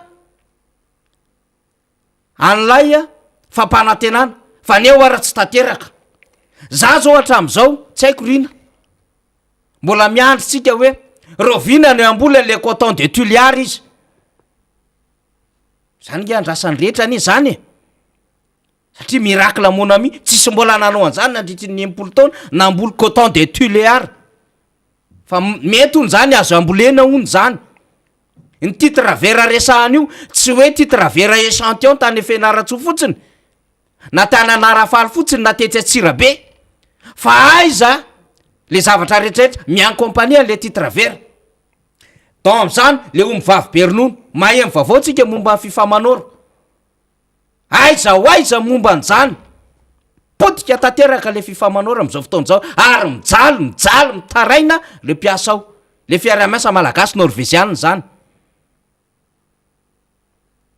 reo nefa tafiditra tao anatin'le ampiroboroboana ny tanora zany ane tsy voasambanisina anao e izy hitantsika amin'ny sary io zany ane tsy voasambanisina anao e nisy création na ville nouvelle ane be da be natao teto hoe nanao an'izany ny fanjakana amin'ny fandimby nanao an'izany ke dadabe tsirano namorona 67 e am'ireo toeran'ireo tamin'ny alalany seimady nanao an'izany tamin'ny alalana peflo na nanao an'izany tamin'ny alana mboipo ny olona navita fa tam'izany tsisy fb na twitter de midehaka sy mirewaka fa le fanjakana vo mahavita kely na gabone ary na lalana kely 10 metatra aza de ny azy tsy maintsy manaraka an'le hoe sambany eo aloha zany tsy maintsy mandeha sambany no nidina tany toerana vo nisy filopirenena tonga tany tsy maintsy tadiavany irika foana ny afana mampiditra ny sambany ao anatiny a sambany vo nisy nikitika le lalina nandritry ny 90 taona tsy maintsy eo andray zany sambany am'izay rehefa manao lalany sambany na de efa nisy lalana andray raha nyteraseny no mbo natao lalana vita amin'ny tara de mikitika hopitaly ndray izy sambany no nisy fitaovana ohatran'izao nandritry ny 90 taona dika ny sambany ane hoe mitokatena lasa reti-tsaina ho a le izy satria tsy mahazo aina zany izy lasa tena ohatrany hoe fahambanina ho an'le fitondram-panjakana am'teny an'le hoe nisy foto-dravitra safanatsarana natao tany amin'ny lalina zao ka ny rakofanatara point bar fa ny azy tsy maintsy mandeha eo sambany ary tsy maintsy mandeha le hoe tafiditra anatin'ny velorano na tsy eo anatin'ny velorano le filopirenena raha fa tsy maintsy ininy abidina hoe mba ataovy ao amory zalahy fa tena jerevy ty fa tsy maintsy fa zavatra rehetrarehetra zay mandeha io anaty velorano daholo zay nge le zava-misy am'le fomba fitantanany le fitondram-panjakana riny de mamorona zavatra foana isan'andro nefa ao anatin'le caisse de l'etat hiditra am'le loi de finance rectificative zao tsika satria session zany ohatran'izao hiditra volany me juin juillet de aiza nahitana an'ireo fikaroam-bola be da be rehetrarehetra reo ianao ato mamaty tena ny karaha mampiasa mpanjakana ianao ato mamaty tena amin'ny alalany reto infrastructure be da be tsy maintsy atao reto akoatriny hoe nandany vola tany am' tsy tokony lanina nanao infrastructure tsy misy fiantraika amin'ny vatana ho an'ny vahoaka ianao ato nandany vola nanao importation ianao ato nandany vola nanao fivoahana ary eo anatina événementiel ao anatina fivoahana de misy volam-panjakana amina milliard de milliard na restauration na resaka événementiel na communication na fitondrana an'ireo délégation na miaraka amin'ny eo anivon'ny présidence sy ny sisa sy ny sisa nefa anao politique de l'austérité hony zany de tsisy kofona le fanjakana sahirana le fitondram-panjakana la preuve n'zany io fitokonana etseroa miteny an'izany foana tsika isan'andro san'andro ary zany tsy azo afeniny zany a fa zavatra hita zany fa io koa moa zany misy andraikitra revaoka fa resahako rehefa aveo zay rina fa zany rehetrarehetra resahantsika zany netsitsika ilazana am'le hoe andeha le évaluation le gouverneur de mihetsiketsika daholo ry rakova sasa makapanao gazety avy aty Antananarivo de manao fihetsiketsehana kely samihafa de makamaka sary manao selfie de mijerijery lalana na 4 metatra io na 4 metatra jerijery kely toadrano jerijery kely tatezana ny sasany manao fandarana manokana mihitsy amin'ny ainao manjery-panjakana ny sasany miezaka mihitsy no ho hita eo akaiky na descente nataona ministra le ministra koa moa vo baiky tsy maintsy manao fidinana ifotony ka na de tsy de misy antony ary le hidinana ifotony fa tsy maintsy manao zavatra ho hitan'ilay patron PM sy ny président républicain anendry de tsy maintsy manao de manao communication FB de makasary manao selfie de mampanampanantena zavatra eny fotsiny zany ny fiainan'le fitondram-panjakana am'izao fotoana zao de izay hitantsika rehetrarehetra io na vita zao zato foto-drafitra asa zato zay tao anatin'izao na vita fodrafitrasa eo amin'ny 10 ny eny sasany apidirony kely eo daholo le zavatra kely rehetra le zavatra tena tsy maintsy atao sy mba cyclone ny lalana tsy maintsy manamboatra ianao tratry ny amortissement anatrano anankiray na sala am'zany tsy maintsy manamboatra ianao ohatra ny ianao manana fiarakodia io tsy maintsy misy foana ny entretien amin'ny fiarakodia zany ke ny fiarakodia rehefa tonga eto hoe rehefa 1000 kilometra ao manao vidange ianao rehefa 1000 kilometra tsy maintsy manolo pneu ianao ohatra zany resako zany rehefa mahavita 1000 kilometra lasa ianao manao entretien kely madinidinika ahoana carbu ahoana filtre tokony efosoloana ve de ohatra ny zany le asan'le fanjakana manahoana le seza manahoana kapitonazy kely rehetrarehetra ato ny join le varavarina sinsisa fomba fanao zany fa ampidiriny le izy ao anatin'lay asa-panjakana de triny hoe izy ny favori de izy farany tsy nanao nininina ndray no hiteny hoe tena nanao be ary de tena miasa be am'izao fotoana zao de mahavarina ny rehetra ihany ninitsika ny entiny zany fa reo rehetra nampanantena ny université d'élite plaka inona solaire parc solaire anao société mombana iny ty panneau solaire zany daholo eny nampanentana eny io moa ny assemblage na fiarakodia tsy hita fototra am'izao mba tsy tenenako hoe tsy hita lohany tsy hita anina natao fotsiny le chantier kelyn'le fiarakodia surtout le moto iny tsy hita zany zava-misy eto amitsika zany le cimenterie de tedavina alibi zao nge ny antony tsy nampanana any fa tsy nekeny ny bailleur de fonds tamin'ny andro ny teteza mity satria hoe tsy afaka manao engagement ohatra zao nareo sitsy de zao ary zao ao anatina situation normale aiza le izy iny tsy mahita tsika tsy afaka manao industrialisation le fitondram-panjakana ka inona koa moa ny anaovana an'zany ny angovonao ny herinaratra omenao tsy mitondra chance mihitsy ahafahan'lay industrie ho foronina azo tombony eo anatrehany investissement zay ho ataony zany zava-misy eto zany mbola tsy miresaka flyover tsika de rive gauche teo de tary rive droite de zao ny natao zao fa atanina rive droite fa zao rive gauche mena daholo zay formule rehetra zao ka itsika no ohatran'zao flyover apita tafika io ao anatin'ny heritona stapana tsy maintsy vita ny lalana ohatran'zao vita ny pont vita ny trano arianany 1000 hectara avy eo ny 100 hectara zavarotatsika amin'ny vahiny oa tsisy zany nge ny adinina aminao hoe aiza le zavatra nampanantenanao hoe fa tsy lalana kely aty am' 100 metatra aty any am' fois commune any ao anatin'le 10 kilometra tsy maintsy ataony gouverneur ny comptabilisena hoe tena miasa le fanjakana asa normal ho a zany ohatrany hoe ny mpianatra dia tsy maintsy omena bourse sy équipement tsy nanana vaolona nefa le fitondram-panjakana nitovana teo bourse nandritin'ny fito volana na 20 volana ny hodikodina atao anatin'ny digitalisation ny hipoketra tao le fitondram-panjakana ka rehefa mitokona mamay be fitokona mpianatra tsy maintsy mamono afy le fitondram-panjakana de mety lasa izy ohatra namoaka bourse 3-4 mois de ilaza ve izy rehefa aveo fa tena miasa le fitondram-panjakana tena manao ny ezaka be mihitsy nefa izy ara tsy nahalony karaha tsy nahalony volan'olona de ohatran'izay le ny ahadroadrona an'le vahoaka am'izao fotoana zao zavatra asa fanao normal la mame bourse sy équipement ho an'ny mpianatra fa izy tsy nahalondray de izy ndray milaza rehefa aveo fa izy ny mpamonjy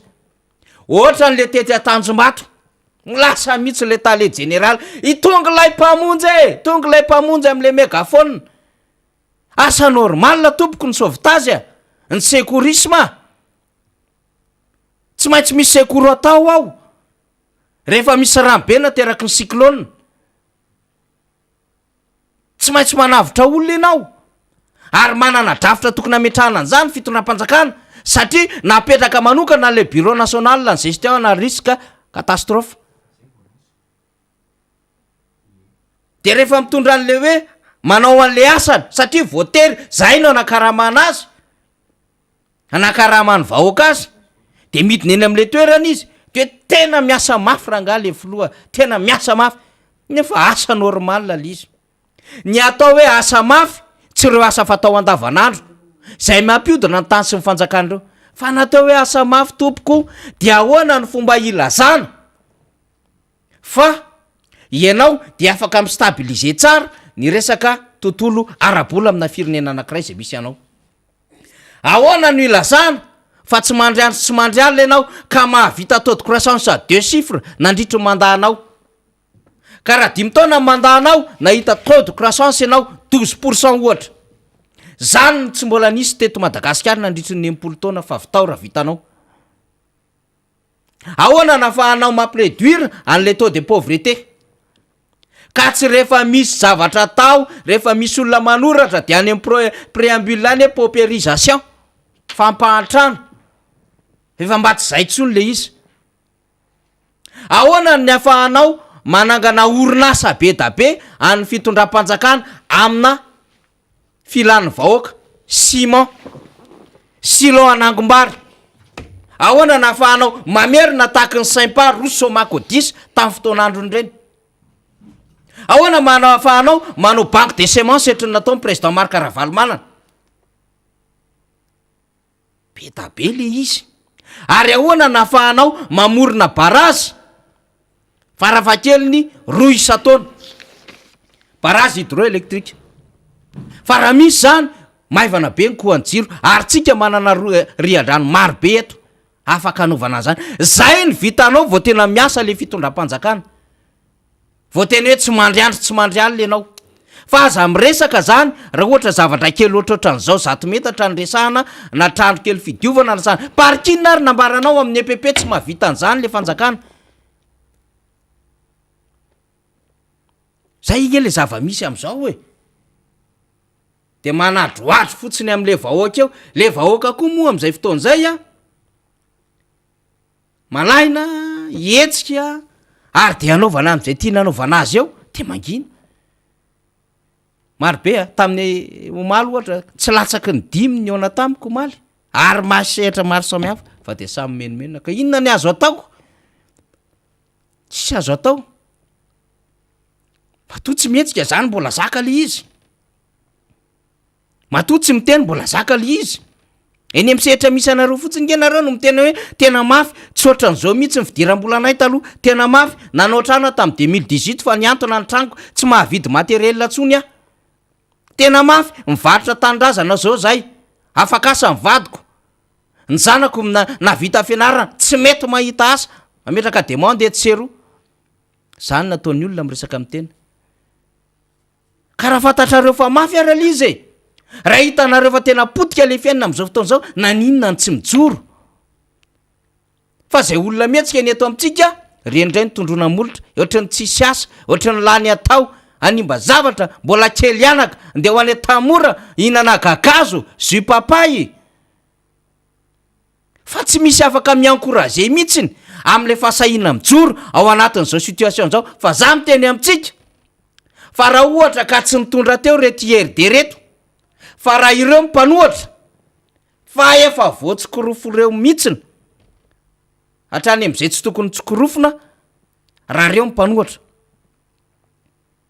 hoe tsisy anjany hoe fahalalala maneho hevitra ara-dalàna zany midy nakanja ny demokrasia io nakanja normal leny amin'ny 13 mai na hoe tatitra ataon'ny député ka ny député ny tsy mahazo alalana maneho hevitra anaiky moranjany ve izy na hoe misy fandaharina amin'ny onjam-pempirenena tsy menao an'izany izy ay no mitatatata amin'izany kefa zatra nanohatra reko ary zay mihitsy ny culture ny tazaina am'ireo fa tsy mahay mitondra fa efa lasa lavitra mihitsiny ny fomba ntsika rain'ireo nanatsika fonany ny mpitondra fanjakana raha am'izao situation kaotika zao misy amin'ny Madagasikara am'izao fotoana zao fa endry be moa le vahoaka malagasy zany na inona atao azy ary akatra eo amin'ny herinandro ny vidin'ny solika satria prévu ihany le ady hevitra mandeha am'izao fotoana zao inévitable fa zao tsy hahita vahoaka zany ianao. Merci président mbola ianinao ka inona ary ny ataoko. Io nge vokatry ny ady any Ukraine sy Russie zay lasa mameraliny an'le fitondram-panjakana tsy mahay mitatana ary tsy miantisipe an'ilay krizy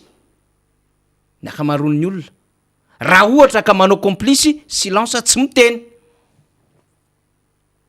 De zay mihetsika ny eto amintsika ny tondrona molotro iaho teo.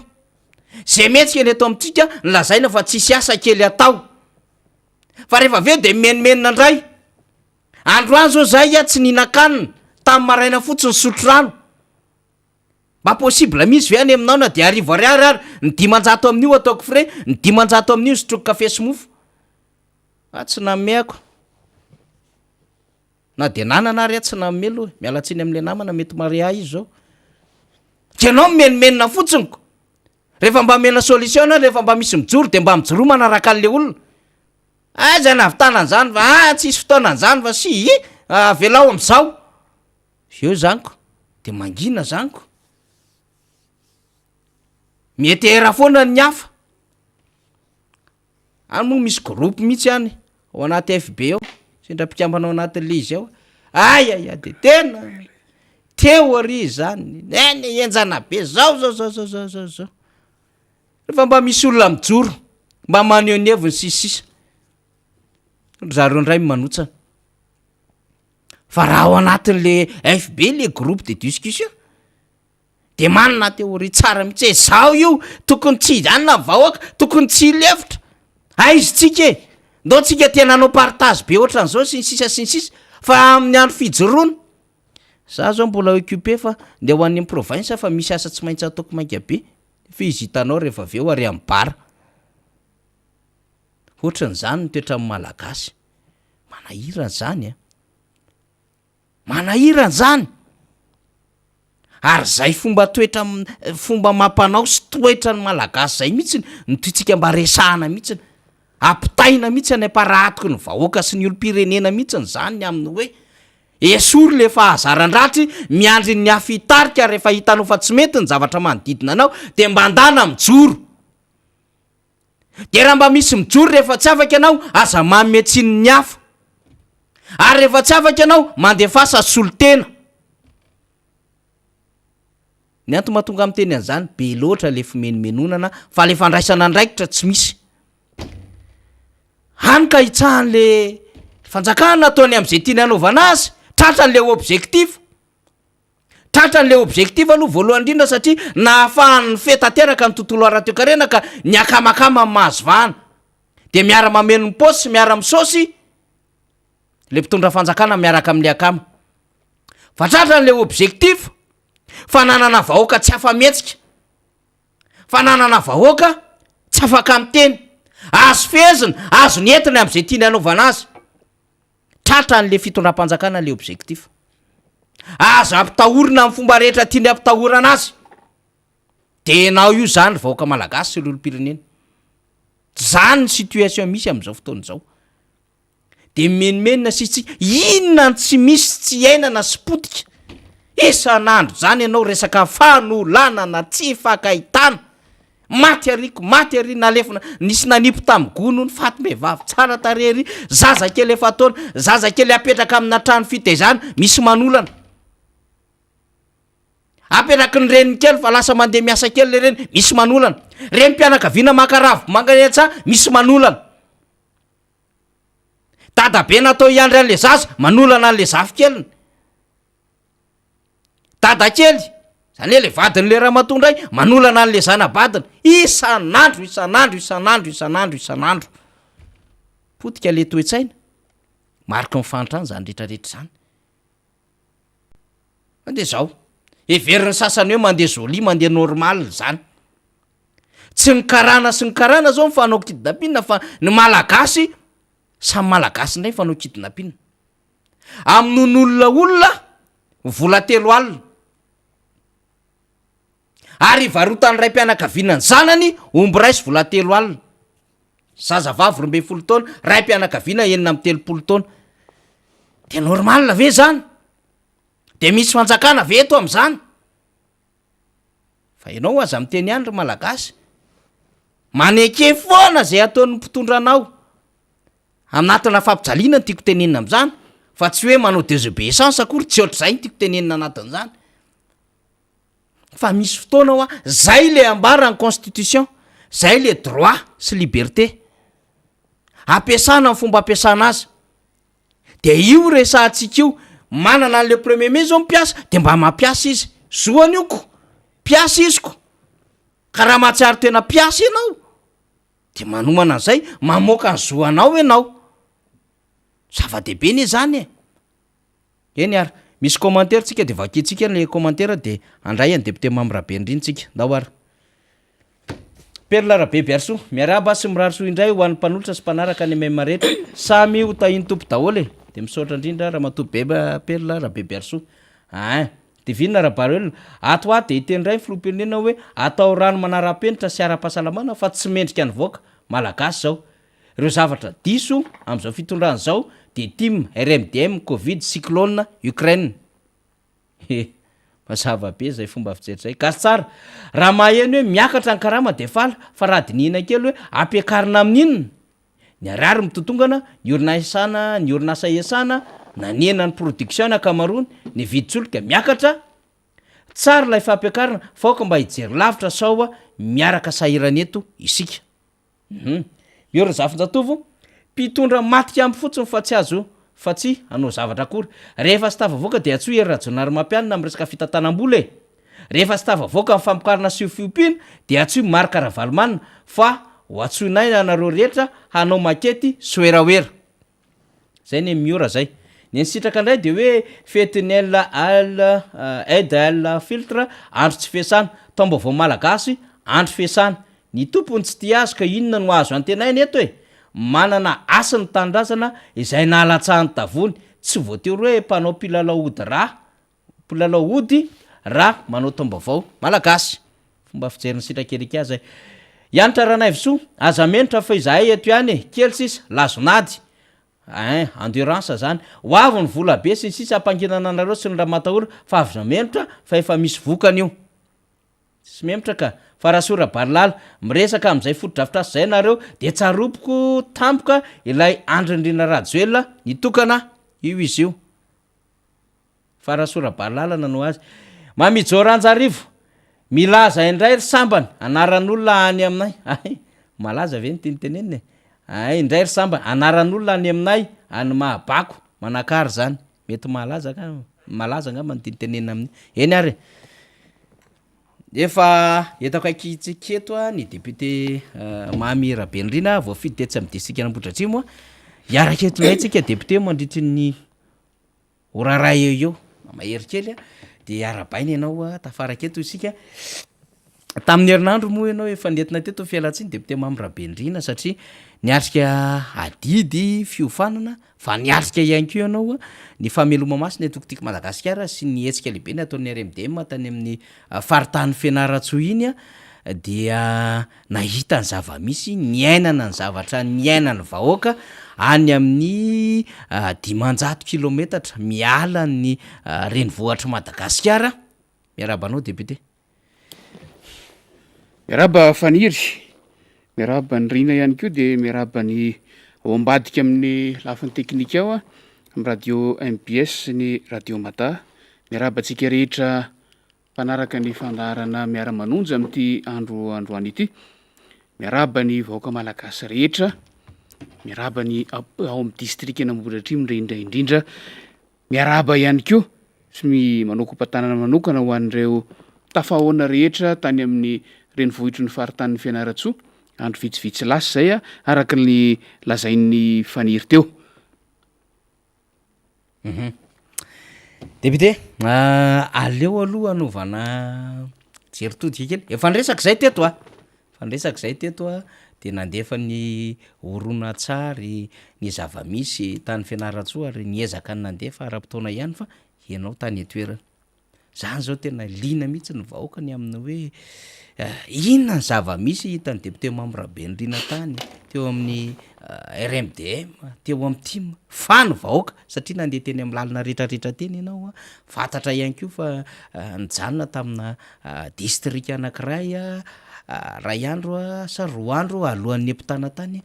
inona ny zava-misy inona ny zavatra azo lazaina fa mba azo resahana ara-tsosialy ny vahoaka satria raha nijery mankony izahay teto ary efa navoaka la izy tamin'ny vaovao sy tamin'ity fandarantsika ity ny amin'ny résolution na ny fehi-kevitra nandritry ny fiaonan'ny RMDM mafesabesatra ihany sy ny fandraisam-pitenenana nataon'ireo mpikatrika rehetrarehetra tena tsisy raha manjary tsisy raha-pare potika tanteraka le firenena tsy fantatro zay tokoa ve ny zava-misy monsieur le député araka ny voalazanao tamin'ny asabotsy teo zomahariva sy asabotsy no nisy ny fiaonana natao tamin'ny solotenan'ny vahoaka tany Fianaratsoa fa mandrapatonga tamin'ny Fianaratsoa de mazava ho azy fa misy ny eny an-dalana talohany natongavako tany aloha dia mbola nasaina ihany keo niatrika adihevitra tamina fampiofanana anankiray zay tao mireny vohitry vakinakaratra tao zay nitondra ny lohateny hoe inona moa zany foto-kevitra raha politika sahazan'ny Madagasikara adihevitra izy io famelabelara-kevitra narahana adihevitra izay nirahana tamina tompona andraikitra ara-piangonana anankiray tao toerana ary tokony de niarahana tamina filohana toko politika anankiray de tokony ho niarahana tamina solombavam-bahoaka avy amin'ny vondrona parlementaire IRD za moa mazava ho azy tao anatin'ilay mpandray anjara fa rehefa nandrasana moa dila 10 minitra fefakadiny ny fotoana tokony nanomboana zay vao fantatra hoe tsy tonga ilay solombavam-bahoaka anankiray dia roso tamin'ny famelabelarana sy ny adihevitra izahay araka ny voalazako teo tanatina seritra fanofanana tanora anankiray no nisy izay adihevitra izay ary noararotina nampiadina ny hevitra araka ny mahadihevitra azy ny fanakalozana sy niarahana andinika hoe inona ny tena sahaza ny firenena malagasy raha eo amin'ny lafin'ny politika ny jerena tsy te hivalapatra be amin'iny fa hoy ateo hoe ny adihevitra ny natao tao fifanakalozan-kevitra ny natao tao ahafahana mijery lavitra niaraka tamina tanora maro de maro zay miofana ho amin'ny fitarihana eo anivon'ny fiarahamonina amin'ny sehatra rehetra eto Madagasikara fa hoy koa ateo hoe mandrapatonga tamin'ny Fianaratsoa de nisy ny lalana vita soa ny lalana hoy ny fitenitsika rehefa tonga vita soa ny lalana fa mafimafy ihany faniry mafimafy ihany vao tonga tany satria raha hoarina amin'ny difarana le tany zay volana vitsivitsy lasy zay ataoko hoe tato anatin'ny heritaona maherikely teo mivezivezy tany fa tsy nisy fivoarana mihitsy fivoarana inona moa ny tadiavintsika raha ratsy ny lalana tamin'izany fotoana zany efa tamin'izany menomenontsika hoe ratsy ny lalana de vao maika ratsy kokoa noho ny tamin'izany ny amin'izao fotoana izao taisitsika mbola mandeha Antananarivo Atsirabe ka mihoatry ny adiny 4 kanefa de ho an'ny fiara ataoko hoe iva ho an'ny fiara tsy afaka mirotoroto de tena izany no andehanana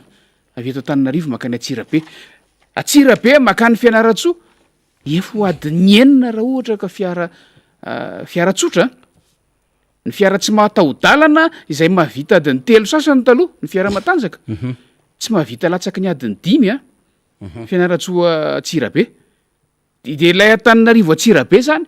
adiny 10 be zao ny anaovana azy adiny sy farafaingana amin'ny fiara avo sy matanjaka zany hoe ilazantsika hoe aiza ho aiza ny zava-misy amin'izao fotoana izao iainan'ny firenena raha resaka fotodrafitrasa sy resaka lalana zay lazain'ny filoham-pirenena fa lalandra zao izy vao miteny an'izany zao izy vao mahita an'izany lalandra mamelona ny firenena malagasy sy ny vahoaka ary ny fampandrosoana ny lalam-pirenena fahafito io lalana io resahantsika io ary tena azo lazaina hoe kitotaona raha-baky teny lavaka nisy fotoana mitondra fiara de hitako mihitsy hoe midina amina totobato manao escalier ny lalana zay no andehanana raha miala avy aty Antananarivo makany Fianaratsoa ny resaka lalanytsika teo de raha tsika mahita fa ny zava-misy nananana hatramin'izay ary tsy voakojakoja. Ny lalana azo lazaina hoe efa tsara sy azo nampiasaina taloha na vela fotsiny tamin'izao ary nyainga minotsika efa nyainga avy tamin'le fomba fijerin'ny mpitondra amin'izao fotoana izao, fotoana vitsivitsy lasa zay fa hoy atao ny ova moa ngamba le izy zao hoe tsy hay lalana ngahazo hoanina. Raha ohatra tamin'ny fitondrana teo aloha, ny fitondran'ny Flora Valomanana indrindra anisany nanaovana ezaka manokana izany lalana zany. Raha mijery lalana mena atsimo sika de tena miarava tanteraka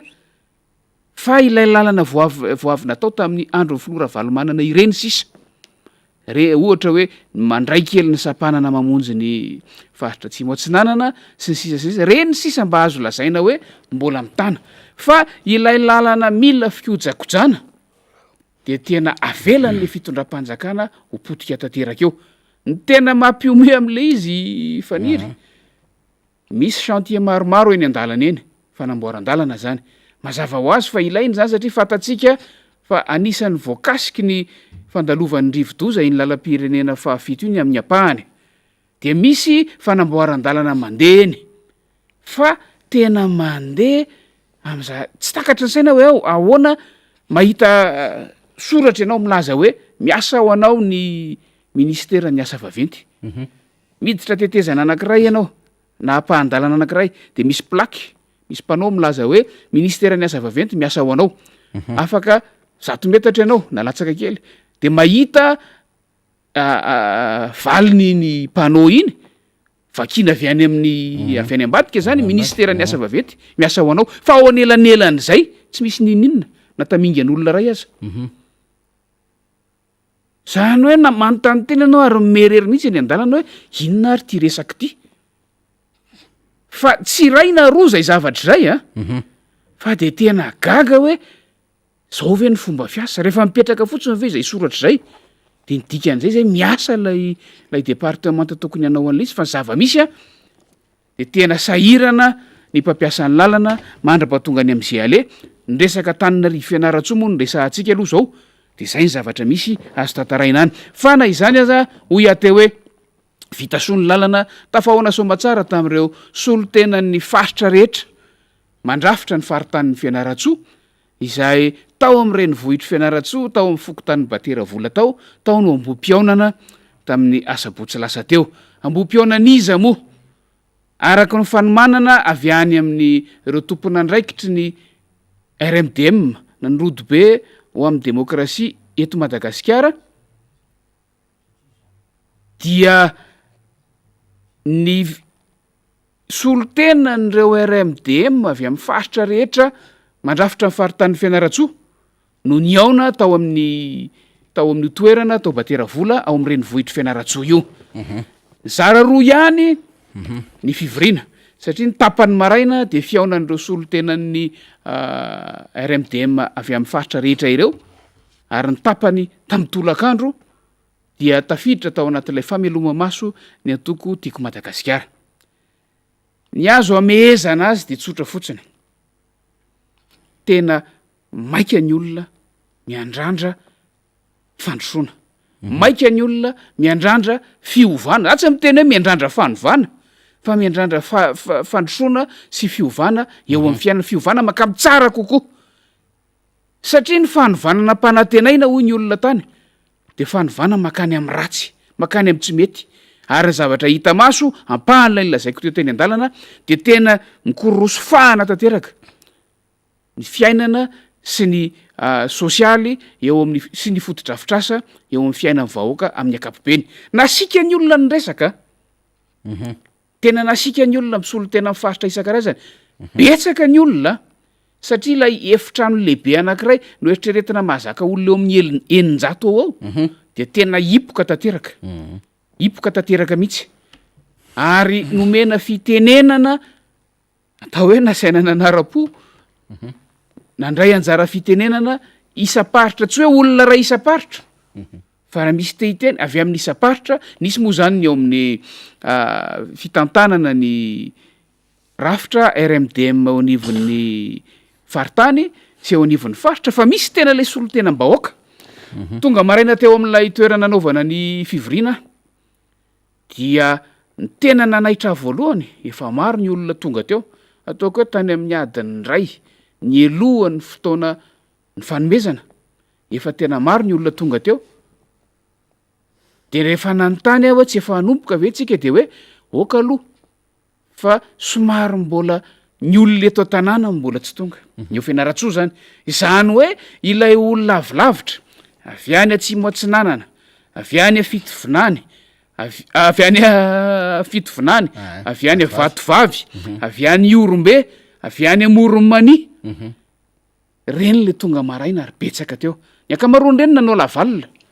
ny ala ny omaly ariva tany am'izay faritra nisy azy tany a nanao lavalina tonga maraina tao fianaratsoa hiatrika an'le fionana de vita le fionana taoriny sakafo atoandro a de nyrodorodo nandeha nody tany amin'nisy azy indray tsy moramora zany faniry a ny ala viran-dalana etsy a fa ny toe-dalana ihany keo zay tena mamizana fa de tonga le olona tena aminay-pony mihitsy a tena aminay-pony tsy nisy fanomanana hoe avy any amin'ny mpiandraikitra amin'ny RMD manivon'ny faritany zany na fitaomana manokana tena izy samizy avy any am'le faritra ny aviny no nanao ny fandaminana zay sahazany zareo fa tonga izy tonga avy any amin'ny alehany any izy tonga de eo am'parkinina le toerana no mijanona de rehefa vita ny sakafo atoandro zay kosa aloha mba hisaorana nireo tompo tanàna tao fianaratsoa zay nikarakara tamin'ny fandraisam-bahiny fa vita ny sakafo atoandro nisy ny sakafo atoandro zay niombonana tao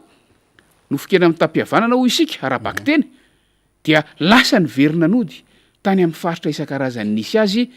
ny aviny ireo mpizaika ataoko hoe mpizaika fa mpanatrika ny fivoriana ireo fa tsy aritra zareo mihitsy ny tsy hanatrika an'le apitany afatra avy any amin'ny distrika tsirairay avy nisy ny avy any fanadina nisy ny avy any kongo nisy ny avy any mananjary nisy ny avy any manakara nisy ny avy any amin'ny faritra orombe sy ny sisa ho ihany nisy ny avy any ambositra fa tsy ary voatanisa le izy ny avy any kalamavony ambato finandrahana fa tena nandrasany zareo io fotoana io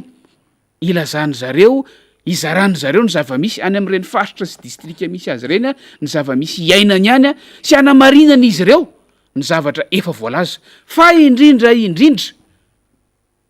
angatahana izy ireo vahaolana avy amin'ny io rafitra RMDM io zany hoe ny ampitany izy ireo ny afatra raha feheziko faniry misy anankiray zay nandray fitenenana de izy tsy tanay zay olona zay ne fa mafy ny fiainana tsy misy vahaolana avy amin'ity fitondram-panjakany ity fa ny angatahana aminareo asa everiny ho iza izay miresaka amin'io ny angatahana aminareo de aza veriny eo tsony reo mpitondra fanjakanindreo zany hoe efa tena na tsy misy teny mahalaza ilay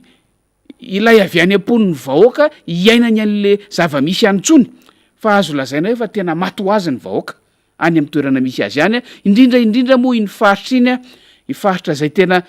nisendrany mafy tamin'ny vanim-potoam-pahavaratra farany teo iny a lalovan'ny rivo-doza niatrika amin'ny fahasimbana rehetrarehetra ary ny rahantsika nahita tadiditsika ny filora valomanana nijanona nandritry ny herinandro tany amin'ny faritry vatovinany tany vatovavy tany a nijery tany fotony ny zava-misy ary efa napita tamintsika fa no amarininy ireo vahoaka avy any fotony zay nisolo tenan'ireo faritra reo niatrika io fivoriana tao fianaratsoa io ary no amafisin'izy ireo ny zava-misy zay voalaza tamin'ny fandalovan'ny filora valomanana tany atoerana tamin'izany fotoana zany ary maniry koa izy ireo raha maniry mbola hitohizan'ireny fitsidiana ahitana ny fotony ny zava-misy reny ka ahafahana mijery ny vahaolana ny zavatra ny ombonana anankiray tao koa de zao rehefa nozaraina tamin'izareo ny paikady sy ny zavatra andrasany eto anivon'ny firenena anisan'izany ohatra ny fikaonan-doham-pirenena zay anaovantsika antso tsy misy farany am'izao fotoana zao ny amin'ny ahafahana manatanteraka azy dia noararotina zany ny fiaonana tamin'ny asabotsy iny tao fianaratsoa namoanany ny fehikevitra zay efa nyvakina teto iny zay efa nyzaraina teto iny a nalefa tamin'ny alalan'ny oronatsary zany hoe noararotina iny fivorino iny ia namoanany iny fehikevitra iny a fehikevitra avy any amin'ny faritanin'ny fianaratsoa hoentina makany amin'ilay fikaonandoam-pirenena zay kasaina ho tanterahana zay tsy ho ela zany hoe midikan'izany efa mivonona ry zareo ary miandry fotsiny ny daty sy ny antso izy tena no teneniny mihitsy hoe tsy mila ikarakarana ninininy izay efa milaza fotsiny ianareo hoe roviana ny fotoana voarainay ny fanasana tonga any zay hiatrika nio fikaonandoam-pirenena io zava-dehibe loatra ho anay ho izy ireo ny fisiny io fikaonandoam-pirenena io ahafahanay mizara ny hevitray ahafahanay mizara ny zava-misy aty aminay ahafahanay miara-mikaondoha amin'ny lafy valo ny Madagasikara ny amin'izay sahaza sy tokony fa tena tafa oatra loatra ny zava-misy iainana amin'izao fotoana izao feo avy amin'ny vahoaka zany feo avy amin'ireo solotena avy any amin'ny faritra amin'ny faritany Fianaratsoa iny zany rehetrarehetra zany fa hoy aho hoe ny tapakandro maraina no nanaovana ny fihaonan'ny RMDM iny fa ny tolakandro kosa de nisy ny fihaonana tamin'ireo mpikambana sy tompona ndraikitra isaky ny fokotany teo amin'ny renivohy paritany Fianaratsoa avy amin'ny antoko tiako Madagasikara ny rosoana tamin'ny dingana manaraka eo amin'ilay redynamisation na fameloma maso ny antoko fizarana ny vaovao farany fizarana ny paikady avoaka ny birao politika nasionaly fizarana ny fampiofanana ireo tompona ndraikitra isaky ny rantsa mangaika ny antoko any amin'ny faritany faritra distrika commune ary fokotany io manana amin'ny ho avy amin'ny firenena fatatsika tsara fa ny antoko politika rehetra ry anisan'izany ny tiako Madagasikara de miomana amin'ny fitondrana ny vinam-piarahamonina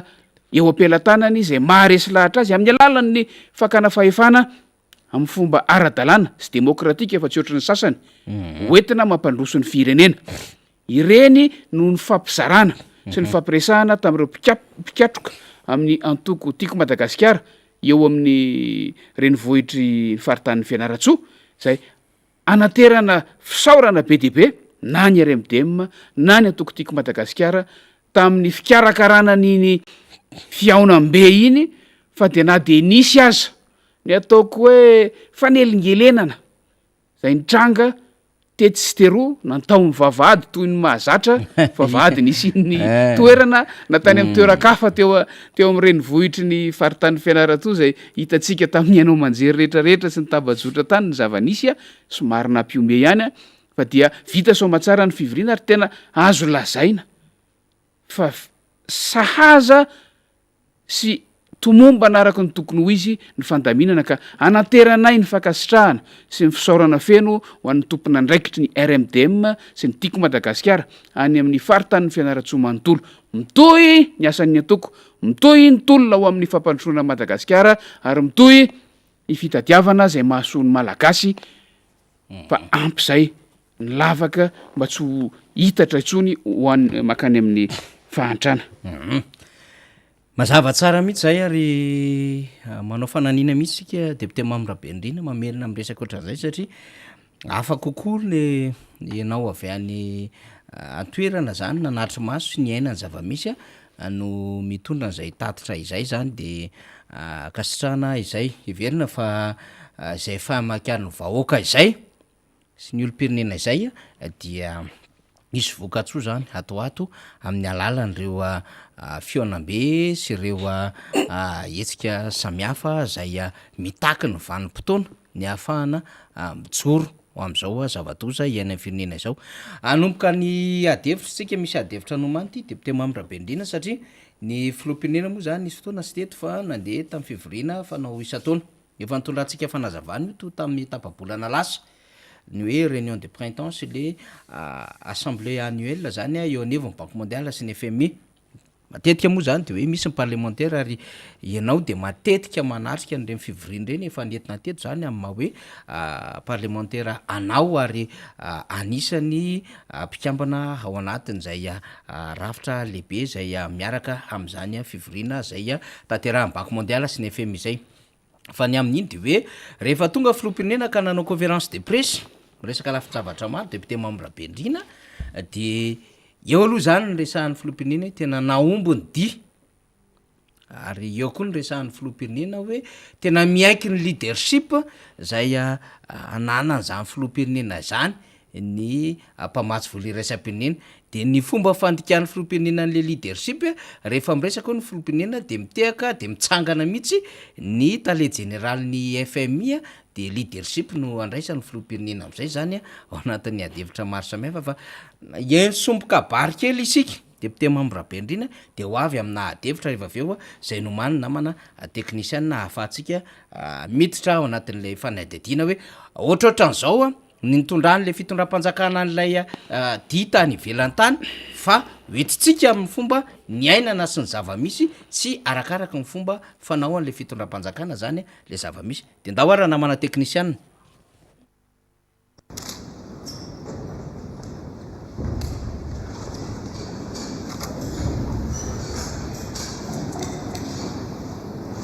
Andriamatoa ministra isan'ny mpikambana amin'ny gouvernement ianareo Covid olona sy sombavabahoaka izay manondro ny tono ianareo rehetra izay manatrika eto ry vahoaka malagasy mpaitanindrazana tokolasy tovovavy araka ny efa fantatsika dia tany Washington tamin'ny herinandro lasa teo ny délégation malagasy izay notariako ny antony dia efa avy niatrika nivalanaretina Covid-19 isika nandritra amin'ny rotaona dia nisinda indray ny fandralovan'ny rivodoza efatra mifanesy izay namela takahitra mavesatra teo amin'ny fiainana andavanandro ny vahoaka malagasy. Anisan'izany ny fampitehan'ny trano ny sekoly ny lalana ny tetezana ary indrindrindrindra ny fambolena sy ny tsiopina tsy maintsy miatrika nefitsika ary amin'ny mampitaritra sy fiperenenantenako dia tsy nandry andro tsy nandry alina fa dia nitady ny vahoaka rehetrarehetra rehefa natsapa ny fahavoazan'ny firenena sy ny vahoaka malagasy ka vetrany dia nametraka ny paikady na ny drafitra entina manary ny firenena na ny drafitra nasionaly izay mpanarenana hoentinanarenana ny firenena. Maro firenena sy mpiara-monantoka izay naneo ny fahavolonany anaty antsika. Andro vitsy rehefa nandalo ny reny cyclone reny dia mifampiazo tamin'ny filohan'ny vondrona afrikana sady filohan'ny république Sénégal i Macky Sall tenako izay mifakazo antoko tsara sy azo lazaina pralahy mihitsy aza ny tenako sy Andriamatoa Macky Sall ary laza izy hoe inona ny fomba anapina inona ny fomba hoentina anapina Madagasikara amin'izao fahavoazana lehibe izao. Tao eo ihany koa dia mifampiantso tamin'ny tany général ny tairam-bola iraisam-pirenena na ny FMI i Ramatoa Kristalina Georgieva ny tenako zay mijery ihany koa hoe vonona anampy anareo izay fa hoetiny planina hoetiny ny zavatra fanapina ilainareo zay ny zany miaraka tamin'ny gouvernement rehetra hoe inona zavatra tokony matao ny rafitra tokony mapetraka. Izay indrindra no anakanesana zany tany Washington ho fanolorana izany ravi-panarenana izany. Rehefa tonga tany Washington dia nandray anaiky ny filohan'ny banky iraisam-pirenena David Malpass niaraka tamin'ny vice-président niaraka tamin'ny directeur régional niaraka tamin'ny sortenan'ny banky iraisam-pirenena eto Madagasikara sy ireo staff ray manontolo izay mijery sy manaraka ny fiara-miasa ny banque mondiale sy Madagasikara. Mivokatra zany fivorina zay natao zany dia nahazo anaty vola mitetina 534 millions de dollars avy any amin'ny banky iraisam-pirenena isika. Ka ny 400 millions de dollars dia natokana anamboarana fotodrafitrasana ny lalana izay anorafitantsika malagasy. Ny 134 millions de dollars kosa dia natokana ho an'ny fahasalamana sy ny fiadina ara-tsosialy. Fa namanamarika fa ny 5 isanjato amin'io dia don na vola tsy averina ary ny 5 isanjato kosa no pré na vola indrano. Dia mety mantantsika hoe inona ilay lalana ho atao, inona no fampiasana ho vola ireo. Eto zany dia mitodika amin'ny vahoaka any atsimo, mitodika aminareo solombavambahoaka any atsimo, satria anisany napetraka, anisany nangatana tamin'izao fitondram-panjakana izao, tamin'ireny fitsidiana maromaro natao tany atsimo reny, dia anisany lari-pameanana ny napetraka ny anamboarana lalana ny atsimo. Ka ito zany dia vaovao lehibe, vaovao goavana ho an'ny faritra atsimo nosy, ny tetikasa fanamboarana lalana ho an'ny iny faritra atsimo nosy, satria dia amboarana tara manontolona goudron ny RN10. Ie, somary lasa lavitra kely izy fa ny zavatra nandrasantsika amin'iny fotsiny de hoe vokatry ny rivodoza nandalo teto amintsika de nyresaka tamin'ny filoha ny velany filohan'ny Sénégal sy ny lehibe ny mpamatsy vola Banque mondiale zany ny filoha tany amin'izay resan'izay de nitondra an'ilay drafim-panarenana national na plan national de redressement post-cyclonique teo anevon'ny mpamatsy vola iraisam-pirenena. Zany hoe nikaroka vola zany tamin'ny mpamatsy vola iraisam-pirenena ny aminy tokony hanaovana fanarenana taoriana fandalovan'ny rivodoza teto Madagasikara. De nahazo lela volontsika araka ny nambarany teo zany, akoatra ny resaka lalana iny raisitsika iny.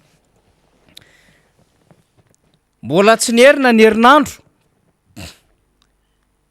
de efa misy adevitra roa mivoaka. Ny adevitra ray resahantsika eo rehefa aveo ny tableau, resaka décaissement io zany. Fa ty anankiray ty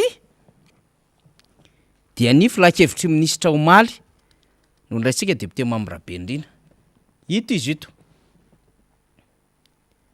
Zao nambarana ao anatin'izany, ministeran'ny atany sy ny fitsinjaram-pahefana. Nakatoavina ny fametrahana fandaminana vaovao eo amin'ny ivon'ny BNGRC. Ahafahana mametraka fandrindrana tsaritsara kokoa sy mametraka amin'ny paikadym-pirenena momba ny fitantanana ny loza voajanahary. Stratégie nationale de gestion des risques et des catastrophes. Ny fanetsehana ireo famatsim-bolam-pirenena iraisam-pirenena mba hanatanterahana ireo asa fitantanana ny loza voajanahary sy ny fametrahana ny tahirim-bola antsoina hoe Fonds national de contingence FNC, izay vola azo ahetsika rehefa misy ny loza voajanahary. Iny aloha zany efa tao. Fa ity ny tena zava-dehibe. Mba ahafahana mametraka n'io tahirim-bola FNC io, nefa dia fepetra takin'ny banky iraisam-pirenena ny fametrahana sampanasa izay iandraikitra ny fanaraha-maso ny tahirim-bola na audit fond eo anivon'ny BNGRC. Sampanasa izay tsy mbola hita ao anatin'ny rafitsitsy farany. Eo zany le Fonds national de contingence FNC am'le tahiry azo ahetsika zay avy any amin'ny Banque mondiale hiatrehana ny loza voajanahary. Itsika raha teo koa mangataka satria mametraka amin'ny plan national de redressement. Fa zao eo le FNC fa nifepetra ny takin'ny banky iraisam-pirenena de mifametrahana sampanasa iandraikitra ny fanaraha-maso ny tahirim-bola na audit fond. Audit fond. Zany tsisy vola mandehandeha ho azy eo anivon'ny BNGRC. Mba azony rehetra azy de vakitsika ty tatry ny filakevitry ministra amin'ny teny frantsay ty. Zao ny nambarana. takona kely faly ministère de l'intérieur ozy izy et de la décentralisation, approbation de la réorganisation au sein de la BNZRC afin de mieux assurer la coordination et la mise en œuvre de la stratégie nationale de gestion des risques et des catastrophes, la mobilisation des financements nationaux et internationaux en vue des actions de gestion des catastrophes et la mise en disponibilité des fonds en cas de catastrophe dénommé Fonds national de contingence FNC. En effet, il sera bientôt procédé à la mise en place d'un fonds national de contingence. Il sera procédé aussi à la mise en place du fonds national de contingence FNC et la condition exigée par la Banque mondiale. Et la condition exigée par la Banque mondiale à cet effet et l'existence d'un service dédié au dit fonds au sein de la BNZRC. Io izy io.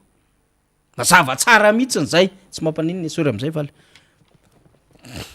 itsika zany le naoraka be hoe le tena naombony dy nakatoavina tsara nitondra ny plan national de redressement tsika, niantso amin'ny président Banque mondiale, niantso ny filohan'ny Union africaine, ny filohan'ny sénégalais, inona ny atao fa mijaly be nareo sy ny sisa, mahazo famatsim-bola tsika ny 50% trosa, ny 50% tsy averina. Naombony dy tsara ny leadership'ny Madagasikara. Izy ty re olona io avoakany conseil des ministres io satria ao anatin'ilay posta cyclonique misy vola natokana hiatrehana am'izany ao amin'ny asa rehetrarehetra ary amin'ny asa sy hiatrehana am'izay loza voajanahary zay ao amin'ny BNZRC amin'ny alalan'le FNC Fonds national de contingence fa zao tsisy vola mandendeha ho azy fa misy audit fond ao satria efa fantatry ny sehatra iraisam-pirenena ary tsy mahazaka mare fofom-bola ary fantatry ny sehatra iraisam-pirenena ny fomba fitantanana ny vola eto Madagasikara fa tsy mandeha am'izay loany be loatra ny kolikoly ary condition apetraka ny Banque mondiale sy ny FMI ny resaka lutte anti-corruption sy ny état de droit, ny bonne gouvernance de nametrahany condition fepetra fanjakana malagasy anatin'le tahiry-mola FNC de misy audit manamarina an'io fampiasana an'io tahiry-mola io. Zany hoe fa tsy mahatoky sakatrony ny sehatra iraisam-pirenena zany lazay ny fomba resantsika azy. Mame izy fa raha ny fepetra fa anisan'ny fepetra lehibe ny angana ny asiana an'le ratsana zay anara-maso ny fomba ampiasana ny vola io. Mba tsy hanana problème ndray ny Banque mondiale rehefa aveo hoe ahoana ny nampiasainareo an'ity vola ty ohatra ny vola ampadesa an'ilay vidéo an'le Ramsey izy miverina avy any ivelany sy nandefasantsika ny zavatra nambarany conseil des ministres député Mame Rapendrina. De hitantsika am'izay tamin'ny tapabolana moa tsika le ndresaka teto faniry de hoe inona marina io di ankalazaina be io raha lay fivoriana lazaina hoe réunion de printemps fa efa nazavaina teto fa tsy idiran'ny filoham-panjakana loatra ireny fivoriany ireny fa ny ministry ny toe-karena sy ny fitantanam-bolana no mitarika ny délégation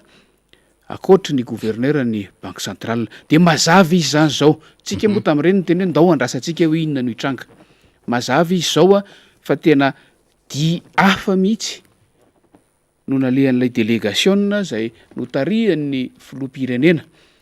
nitarihana tany Washington sy ny aona tamin'ireo karazan'olona be dehibe ireo manaitra ao anatin'ilay tatitra avy any dia ny hoe raha nresaka tsika teto hoe drafitra hoentina manatanteraka ny politika mpanjakana ho amin'ny fampandrosoana no nandrasana ny tadiavana famatsim-bola naseho tamin'ireo mpiara-miombonantoka zay mpiara-miombonantoka efa nitsipahana hatrany am-piandohana kanefa ty amin'ny fiafaran'ny mandat dia andady ladizana indray zay no nandrasantsika dia so ihany zay ngamba no ataontsika anaty farangososina faniry so ihany ho an'ny mpitondra fanjakana nisy ny rivodozana andalo teto Madagasikara. Ohatry ny ratsy be ny tenenako an'le izy a. Afahana Fa ilay plan de redressement raha nieno an'lay fanambarany ny filoham-pirenena teo tsika de iny no tena navohitra tao anatin'ilay resaka lay drafim-panarenana tao aorian'ny fandalovan'ny rivodoza teto Madagasikara. Zay no tena notsindriana, izay no tena nasiana resaka de ny proof io resaka Fonds national de contingent any amin'ny BNGRC io. Proof io a fa niainga avy tamin'ilay plan national de redressement izay niezaka zahanaingana ny fandrafetana azy fa ilay plan émergence Madagasikara zay nandraisana ny rehetra na ny vahoaka malagasy na ny mpiara-miombona antoka na eto an-toerana na ny velany samy niandry an'io tsy mivoaka mandraky tia ny androany. Zany hoe raha ireto famatsim-bola azo ireto de niainga tamin'ny zavatra nisy, niainga avy amin'ny conjoncture, niainga avy amin'ny tsy napoizina zay no dikan'ilay hoe Fonds national de contingent ametrahana rafitra mba tsy hisy tsony izao fiazakazahana izao. Rehefa misy ny zavatra tsy apoizina eo amin'ny fitantanana ny firenena. Fa ilay tena drafitra fampandrosoana, lay drafitra fampandrosoana ny firenena zay nandrasana hatramin'izay amin'ilay hoe plan émergence Madagasikara de tena nitakonana tanteraka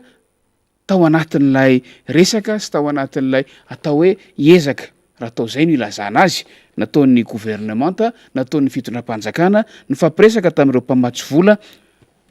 tany Washington tamin'iny dian'zareo farany teo iny a dian'ny mpitondra malagasy tany Washington. De mipetraky tsika hoe mitsara resahana koa faniry ny am'ireo lay tetikasa vitsivitsy izay nolazaina na nahazona famatsim-bola. Ohatra ny resaky tsika teo fotodrafitrasa amin'ny lalam-pirenena sy ny sisa izay nolazaina fa nahazona 400 tapitrisa dolara, 4telopolo tapitrisa dolara ho an'ny fiahiana ara-tsosialy sy ny lafin'ny fahasalamana izay tsara ihany angamba faniry ny anaovantsika ina moa zany fandalinana sy adi-hevitra mikasika ny hoe ahoana sy ahoana moa zany no fandehan'ireo. Tsika mila realista rehefa miresaka. Efa trany ampiandohaniny raha raisina hoe vely rano nataon'ny mpitondra fanjakana amin'izao fotoana izao reo de efa trany ampiandohany ity mandahy ity nefa niandrasana an'ireo zavatra ireo. Aty amin'ny farany mandatsika efa tia tena ny taona tsy haiko fa efatra tsika izao any no manompoka mipoitra ireo zay fatatsika tsara fa reo tetikasa ireo de tetikasa efa ny fampiresahana tamin'ny mpamatsy vola nandritry ny taona maro fa tsy vo tamin'ity mandahy ity. Namarina zany isika faniry ao anatin'ny adi-hevitra fa inona zany zao no andrasana 100 kilometra ny resaka eto a lalam-pirenena tsy mbola natao taratra am'izay ny resaka eto a hoy ateo hoe tsika rehefa miresaka rehefa manao fanadihadina de ao anaty realisme tanteraka mahita hoe ao anatin'izao 10 volana farany 10 volana farany zao ho tratra ve ny fivoahan'ireo volo reo mihitsy ny resahako eto a fa tsy mifanatanterahana ny tetikasa. Vao resaka tao ihany koa ilay resaka hoe anomboka alohan'ny faran'ny taona ny ireo asy ireo anisan'izany ny fametrahana an'ireo tambajotra-ndrano pipeline sa moa filazantsika azy zay raha tsaroantsika tsara vao nandray fahefana ny filoham-pirenena perinasa de zay ny fivoahana voalohany nataony nakany amin'ny faritra sy tany amin'ny faritany nandeha nijery an'ireo tetikasa fametrahana pipelines famatsiana rano ny any amin'ny faritra atsimo. Zany hoe raha ny lojika ny zavatra nisy tamin'izany fotoana zany herinandro vitsy taoriana nandraisany asa dia tetikasa efa nandeha ireo na hoe tetikasa efa nanomboka ireo fa nandeha nitsidika ny fanatanterahana an'le tetikasa izy 3 taona teoriana faniry 4 taona teoriana mametra-panontaniana tsika hoe fa inona zany ny tranga tao anelanelany tao no zao indray le filoham-pirenena vao milaza pahibe maso fa hanomboka tsy ho ela ny asa fametrahana an'ilay pipelines de tsy gagitsika rehefa mahita ny zava-misy iainana eran'ny Madagasikara ny fanohizana ny tetika asa efa nisy taloha aza mafy be ho an'ity fitondram-panjakana ity asa hoe inona ny mahatonga an'izany tsy te hieritreritra le hoe satria tsy tetika asa nyainga avy tamin'ity fitondram-panjakana ity le izy fa ndraindray koa tsy te hieritreritra hoe tsy fahatokisan'ny mpiara-miombona antoka sy ny mpamatsy vola ka nahatonga fiatsoana tao anatin'ny fanatanterahana an'le izy fa raha tsy hitanisa afa-tsy apahana fanatanterahana fotodrafitrasa vitsivitsy atao Antananarivo sy ny manodidintsika de mahita hoe ny akamaroany reny tetikasa izay efa nisy talohanyity fitondram-panjakana ity ireny de saika nitsoka avokoa ka hoy aho teo averiko ihany hoe fanatanterahana tetikasa efa nanomboka aza fanohizana fotsiny sisa tsy vitany fitondram-panjakana ankehitriny maika ave fa zavatra mbola vao lazaina fa atomboka 3 taona teorina 4 taona teorina lazaina fa atomboka ary tsy maintsy fitaina atao anatin'ny herintaona sy tapany eny ny aina ny mateza ahafahana mahita an'ilay izy fa zary lasa raha ohatra ka izany fomba fanaovana communication izany fomba fampitam-baovao amin'ny vahoaka izany de lasa filalaovana ny vahoaka malagasy fanabarabarana hoy ilay fiteny tatoato ny vahoaka malagasy ary mbola manam-pirofo lay hoe nandritra n'ilay manda de mbola nihevitra ny tenany ho nanao fampelezan-kevitra foana ireo mpitondra fanjakana amin'izao fotoana izao tsaroko eto faniry ny lalana zay mifandray amin'iny lalam-pirenena fahaefatra mivoaka an'Antananarivo iny mandalo ny distrika eny Ambohidratrimo zany moa izay alao tsy aivony eto satria fotoana mandeha voana andraikitra maha-ministry ny asa vaventy azy ministra perinasa amin'izao fotoana izao de nitsidika an'ilay lalana miala eo amin'ny sampanan-dalan'ny ara-malagasy mivoaka makeny an-dranotapahana zay tetika asa efa nandeha taloha tamin'ny fitondrana teo aloha tonga amin'ilay lazay koa hoe tohizana fotsiny sisa izay kasaina ho tonga anao boky la mandra-patonga any amin'ny serana-piaramanidiny va rehefa nitsidika hoy tsidika an'io tetika asa io ny ministry ny asa vaventy amin'izao fotoana izao de laza hoe tsy aivony eto volana novambra 2020 sy 2021 zany hoe amin'ity taona ity tsy maintsy vita io lalana io ankeo maraina ny nandalo farany teo ora vitsy lasa zay fa mbola toyny tamin'ny fotoana ny tenenan'ilay ministra an'izay zavatra izay ihany ny zava-misy hita ao amin'ny toeran'io sy amin'ny lalana io zay raha nyteny teto andray mandeha milaza momba an'izy io de nyteny hoe to ampifilafilaina amin'ny vahoaka ny fahavitany sy ny fampiasana azy tamin'izany fotoana zany satria indraindray idina afaka tapakandro de sokafana de avela mandeha toy izay ny fanatanterahany fitondram-panjakana amin'izao fotoana izao ny asa sy ny tetika asa zay ilazaina fa hoentina mampandroso ny firenena fa nira zava-manantany kanefa hoy aho hoe raha tetika asa efa nanomboka tokony tohizana fotsiny tokony efa ho vita efa ela aza sy hain'ny mpitondra fanjakana amin'izao fotoana izao manatanteraka azy inona no antena itsika amin'tony zavatra vao nambarandroany tony vao nambara tamin'ity herinandro ty tony izay anaovana oeraoera be ny fanambarana azy de miandritsika hoy ateo hoe ny aina ny mateza fa sarotra ny ino an'izany fantatsika hoe takininona sy takininona ny dingana arahana amin'ny famoahana n'ireo volo ireo ny lasa zary communication fampitam-baovao amina fifanaovan-tsony no betsaka de miandritsika tia eto fa ho avy ny lanonana be debe atoato amin'ny fametrahana vato fehizoro amin'ireo fanombohana lazaina fa fanombohana an'ireo asy ireo fa fantatsika tsara fa tsy vao zao nisy vato fehizoro napetraka de tsy nisy toy ny fanira zava-manantany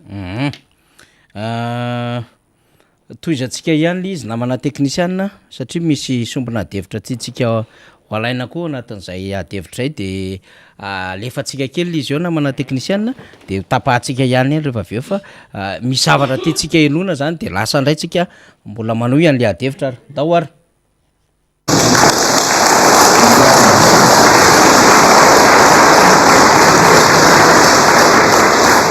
tsisy zay miainga zany izy io eo amofombe mandalo ny tsombe mandalo eo biro mandalo ny ampany ejety betsoky ary atranandranovory izay amazava ho azy fa mitoy makany toliara.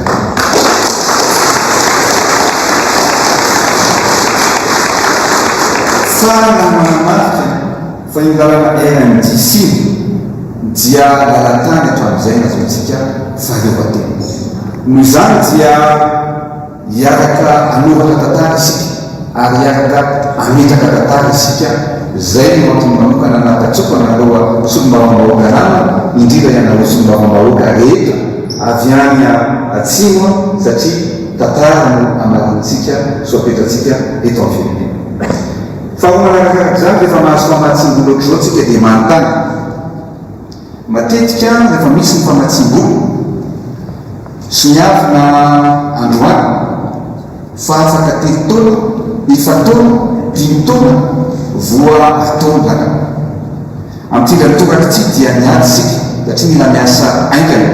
ary anisany no mifampiresahana tamin'ny président ny banque mondiale izany. Ka eto raha ilaza pétiance sika dia mahafaly anamy no lazanareo fa mifanarana tamin'ny banque mondiale dia zao ny pétiance satria tsara miantsika ny transparent na zavatra rehetrarehetra. Tamin'ny volana octobre novembre tamin'ny herintaona no nametrahantsika anio mifangatahana tamin'ny banque mondiale. Tao anatin'ny PEMA Sud tamin'ny 13 ny volana jona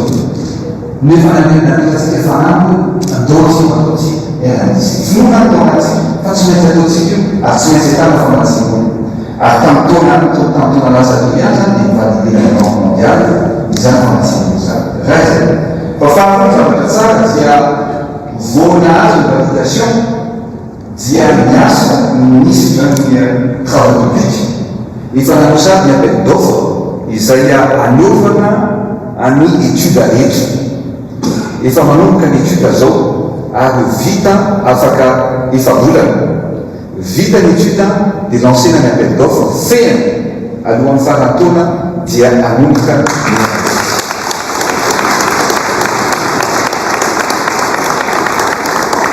zava-dehibe zany ary araka an'izay dia mila miasa aingana isika. Ka izay indrindra no manontany mizaranareo amin'izay tetiandro izay nataoko izay. Rehefa miresaka tsinantsika dia miresaka ihany koa foana zava-manatika atrika karatsimo hatramin'izay dia ny resaka rano ary izy dia amafisoko ary lazako aminareo fa tsy maintsy ho atao ary tsy maintsy votaina ny pèlerina izay miaraka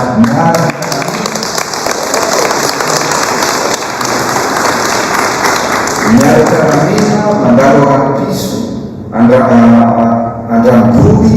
tanandava suda ambosary sambo ary mandrapatonga any ambofobay tsy maintsy ataotsika. Ny sombony feo alaitsika hitondrantsika fanadihadiana amin'iny dia le tenin'ny ngiafo loha teo mikasika ny RNDC zany. Iny avy any Ambovombe mandalo any Ranovory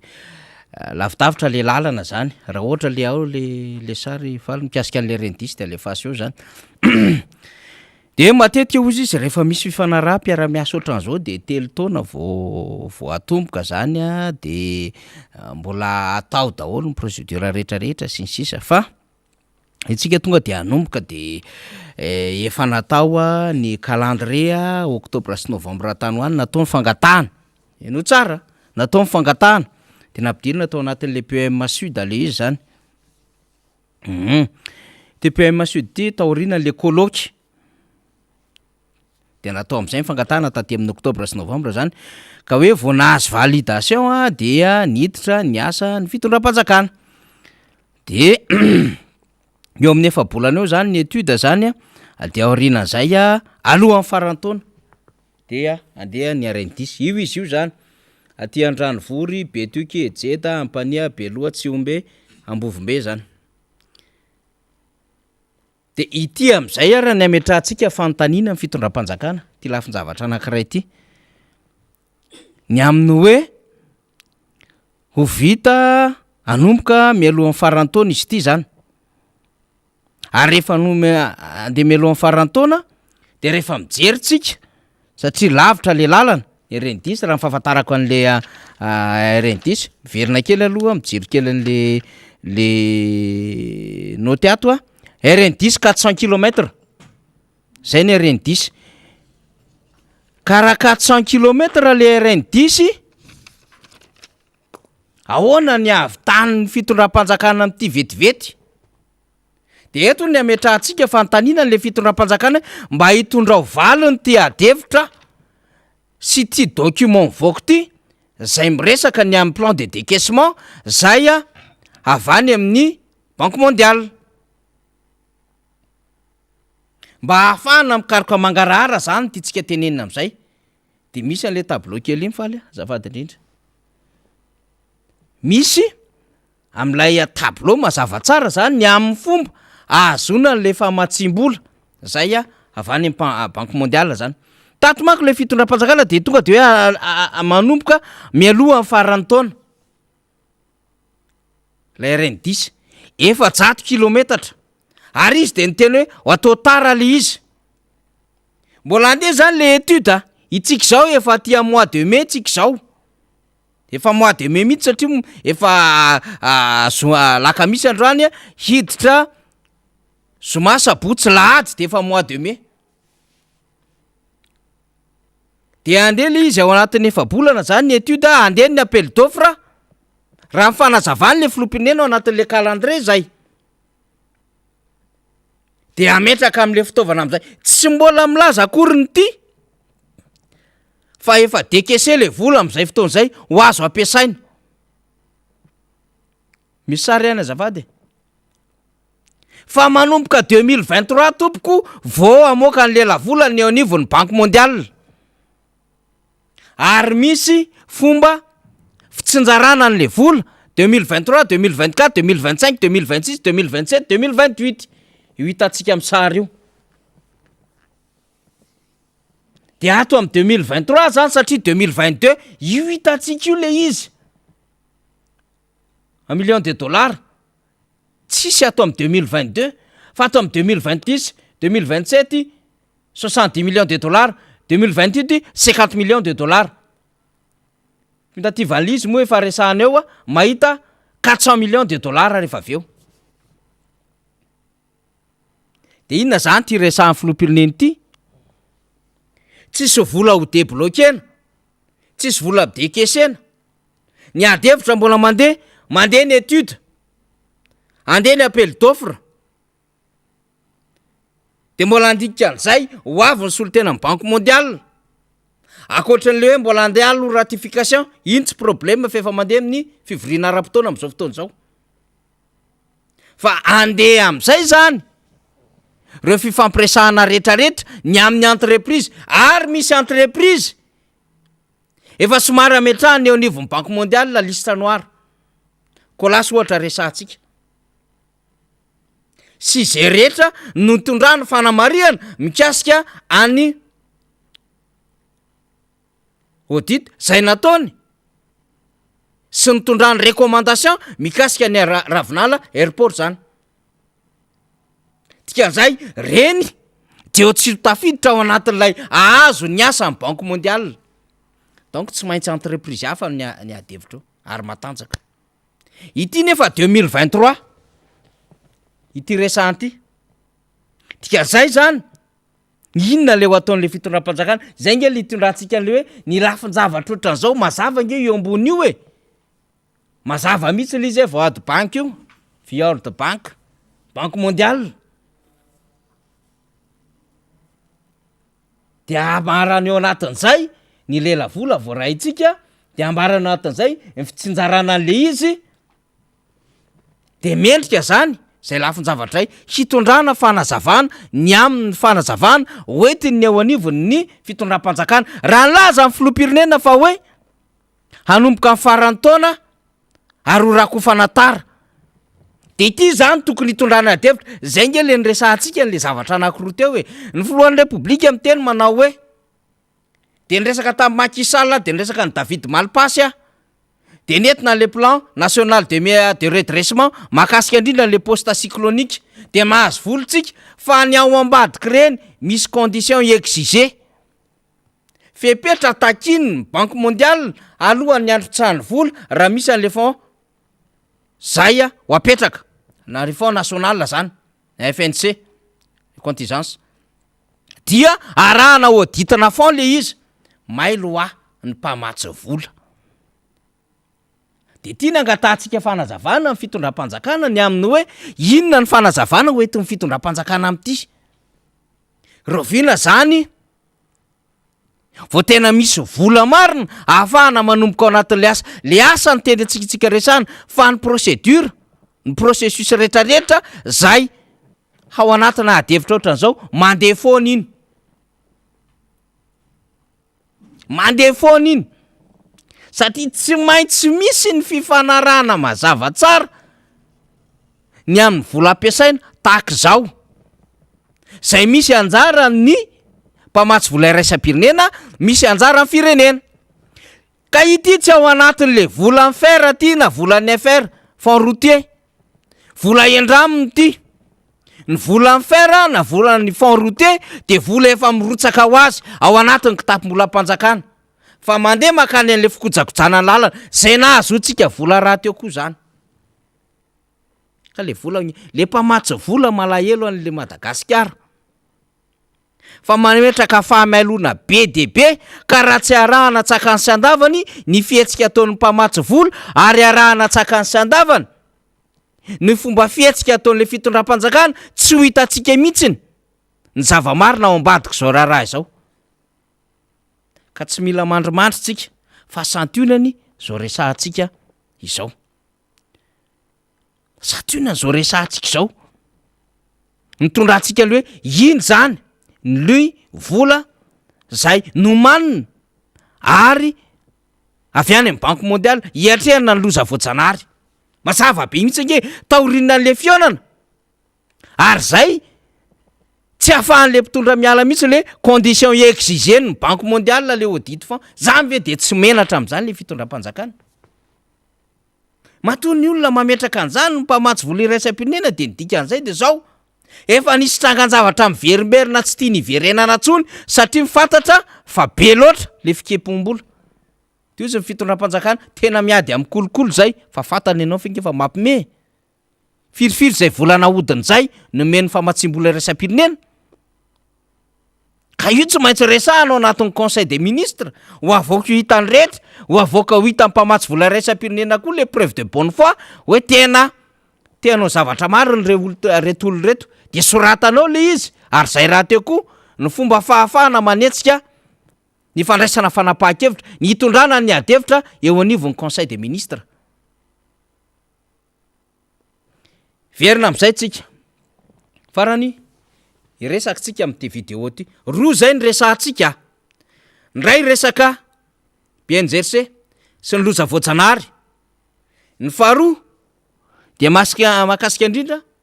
ny resaka lalana de io any resahantsika teo mila mazava tsara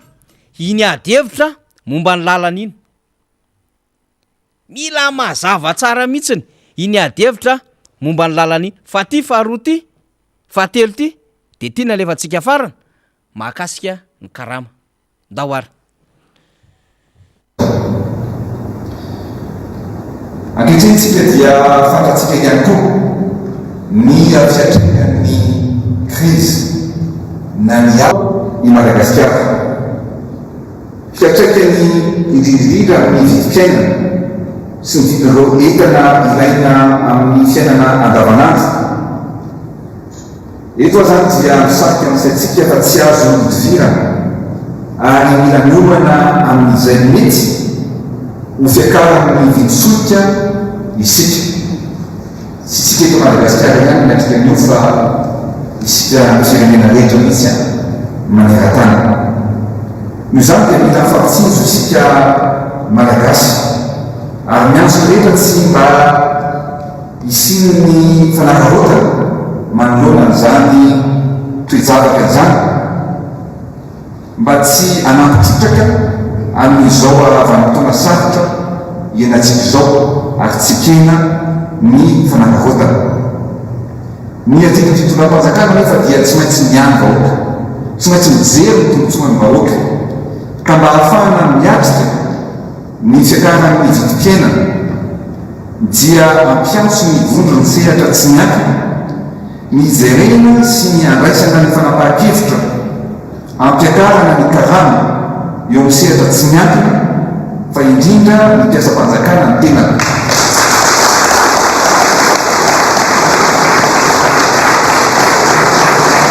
Izany dia eto zany dia mitodika amin'ny mpiasa-panjakana rehetra fa amin'ny herinandro ity dia eo nareo sehatra tsy miankina no tenako satria lajarevana ihany ny sehatra tsy miankina,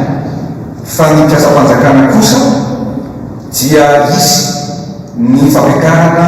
ny karama ny mpiasa-panjakana izay amolazaiko amin'ny afaka andro vitsivitsy. Eny ara, ino ny mamarana ny tapany farany ny orona tsara sy ny orona-peo an'ny filoham-pirenena valandresako an'ny mpanogazety natao teny amin'ny lapam-panjakany avoloha nahatrehan'ireo solomavomboaka sy lo olo Madagasikara androm-panjakana mpanao lalàna nanao samboady teny amin'ny lapam-panjakana ny resahana momba ny fanamboaran-dalana iny ary misy solomavomboaka avy any tsy minosy any koa niatrika an'izay mbola adevitra afo zany ny forme nitondrana ny conférence de presse iny ny amin'ny fanatrehan'ireo olombofidy ny amin'ny fionana ny filoha eny anivony lapa fa naninona tsy natao teny ivato rehefa tonga ny filoha fa naninona tsy maintsy niakadapa eo amin'ny endriny zay resahantsika izay fa mbola tsy toizantsika liza iny zany de adevitra momba ny karama eo vokatry ny ady any Ukraine de miakatra ny vidim-piainana iny aloha de diso efa nandritry ny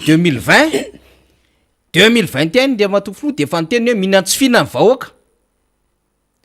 2021 de efa niteny izy fa mila mitady vahaolona ao anatin'ny 3 andro minisitra tompon'andraikitra ary antony nanesolona n'le ministry ny varotra ary nametrahan'ny ministry ny varotra sy ny fantsifana vaovao zay tsy nahita vahaolana finalement le zavatra ny resahana de niady any Ukraine ny nanomezantsiny amin'ny fiakaran'le vidim-piainana de milaza fa mila miomana amin'ny fiakaran'ny vidin'ny solika taona nararaotana an'le resahana an'le vidin-tsolika niady any Ukraine de napiditra moramora le resaka ho fampiakarana karama laka misy omaly androany larbi omaly tsy mbola voaresaka ao anatin'le filakevitry ministra ary mbola tsy mahita communiqué aloha tsika hatramin'izao miresaka ny amin'ny hoe hiaona amin'ny sehatra tsy miankina amin'ity herinandro ity no filohan'ny repoblika raha izay ary amin'ny voalohany volana May izao amin'ny lahady zany de ankalazaina ny fetin'ny asa de hoe hojerevana manokana ary izy no hiteny mahakasika indrindra ny fampiakarana karama mampiasa-panjakana zay ny evin'ny adevitsika zay ny tondratsika fandalinana ao anatin'ny minitra vitsy depute Mambrabendrina mahakasika indrindra zay tontolo ny asa-panjakana izay satria misy fampidirany raha teo zany rehetrarehetra zany ao anatin'ny teti-bola-panjakana sy ataoko hoe fomba mihitsy fomba ny mpitondra fanjakana am'izao fotoana izao amin'ilay nataontsika hoe manararoatra ny zava-misy anylihana ny tsy fetezana eto amin'ny firenena anylihana ny tsy fahaizana mitantana eto amin'ny firenena anylihana tsy fahaizana mitsinjo ny vody andromerika eto amin'ny firenena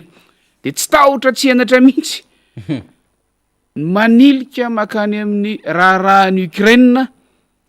ny zavatra mitranga sy mety hitranga eto amin'ny firenena zay zavatra efa toy ny zava-nisy ny ainana taona vitsivitsy lasa zao raha lazaina teo hoe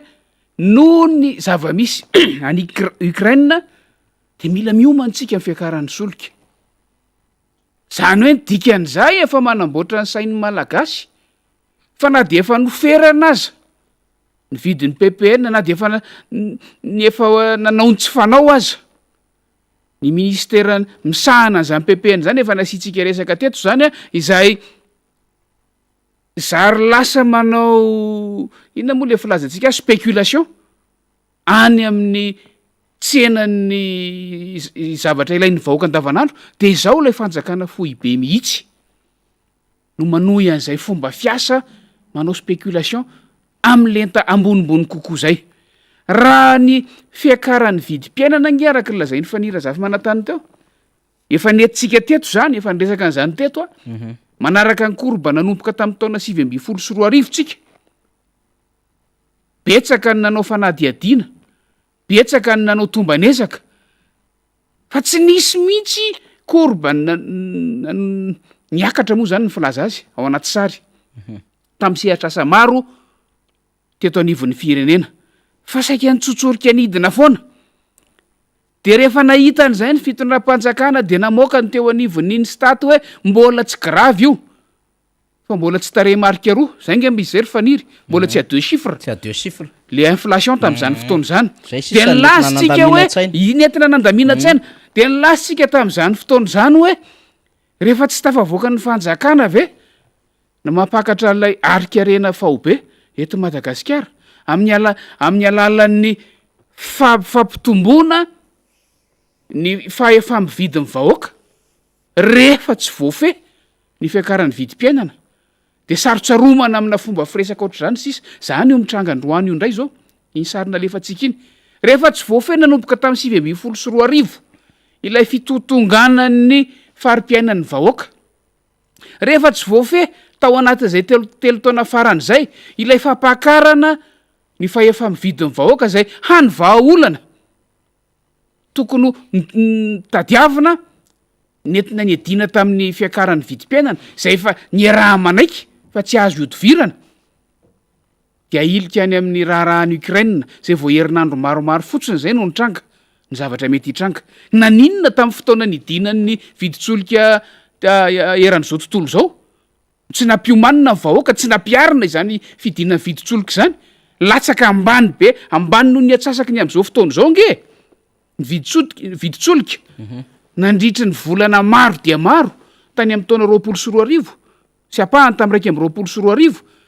fa naninona ny tsy nampiarina teto Madagasikara zany nakaiza ny tombony azo na azo ny fanjakana moa zany ny resaka eto fa rehefa tsy maintsy hiakatra le izy rehefa mahita ny liana ny fanjakana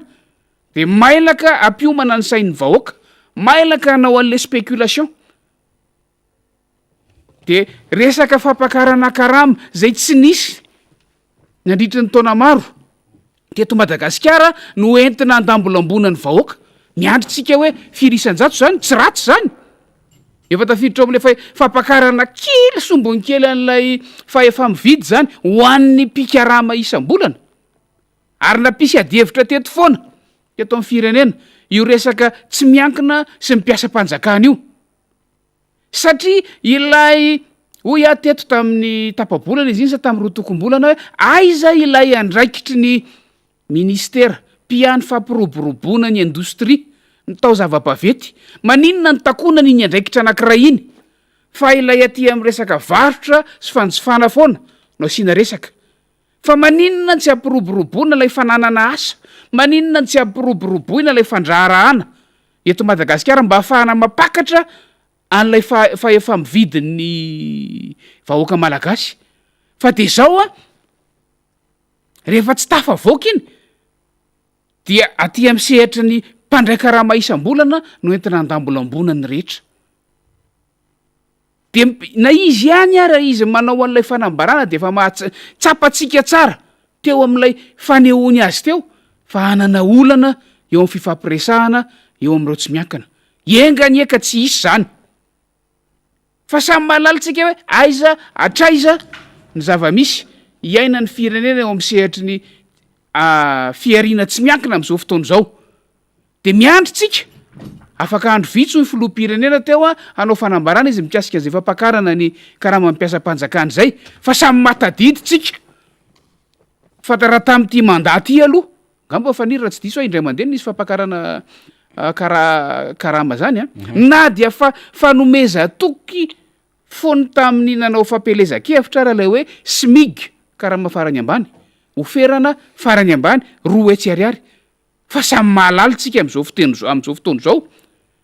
fa na izay ara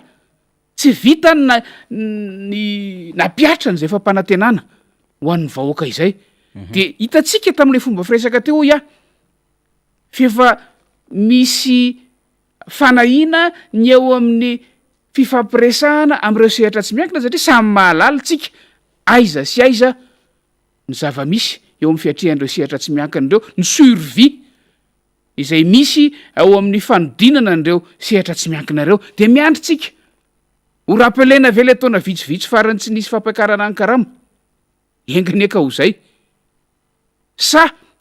ho ailika any amin'ny Ukraine zany de zara fa isy de ho hitantsika hoe atototra asarona an'ilay gap na ilay lavaka izay avelan'ny fiakaran'ny solika atoato ve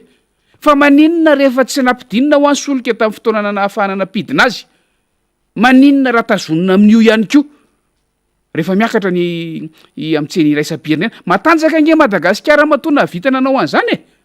de ampiaro porfoy zany tanjaka mpitantana eto Madagasikara zany hoe na inona mitranga amin'ny sehatra iraisam-pirenena de mahavita ny tiany atao ireo mpitantana eto Madagasikara ho an'ny vahoaka malagasy zany no andrasan'ny vahoaka malagasy avelao hiakatra ny any velany fampitahana tsy ahoana re zany tsy manaraka ny lojika noho ny ezahana navoaka eto Madagasikara fampitahana ny vidin'ny solika any am'ireo firenena hafa aty amin'ny kontinanta afrikana izay tsy mitovy sandam-bola aminao aty Madagasikara zany no entina andambolambona ny vahoaka malagasy hoe mbola mora zany hoe nidikan'izany zany efa mampiomana ny sain'ny vahoaka malagasy mpitondra fanjakana fa hanenjika an'ireny zay le spéculation lazaiko hatrany hatrany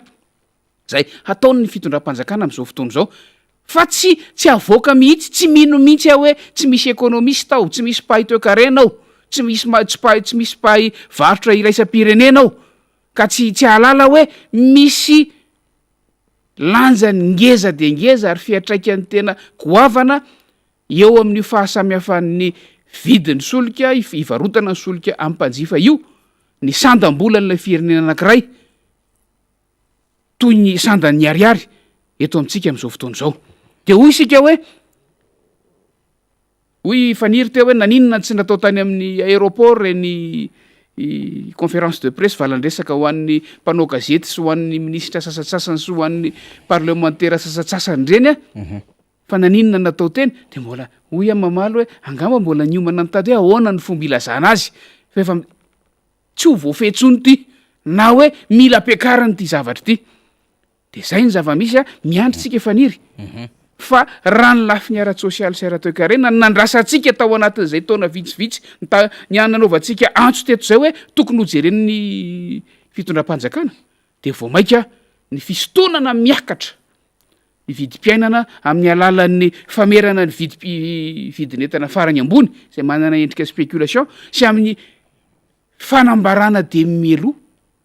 fa tsy ho voatazo ny fitondram-panjakana ny vidin'ny solika eto Madagasikara zay no mitranga zay no cadeau azo ny vahoaka rehefa avy nanao fitsidihana tany velany ny mpitondra fanjakana de alefantsika le tableau ny resahan'ny député Mamy Rabendrina teo ny am'le fampitahana ny vidin-solika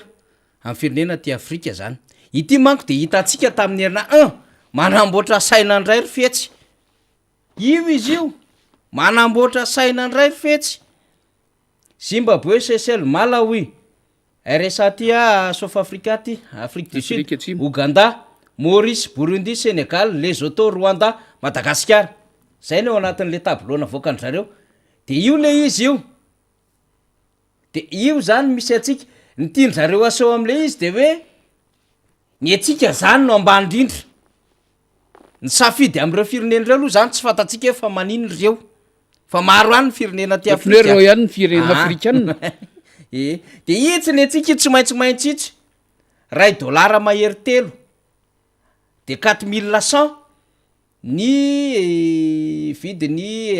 essence eny amin'ny pompe zany, eny amin'ny station d'essence zany. De ray dolara 1,3 ozy izy ny atsika zany. Ny vidiny amin'ny prix en dollar américain zany litatra.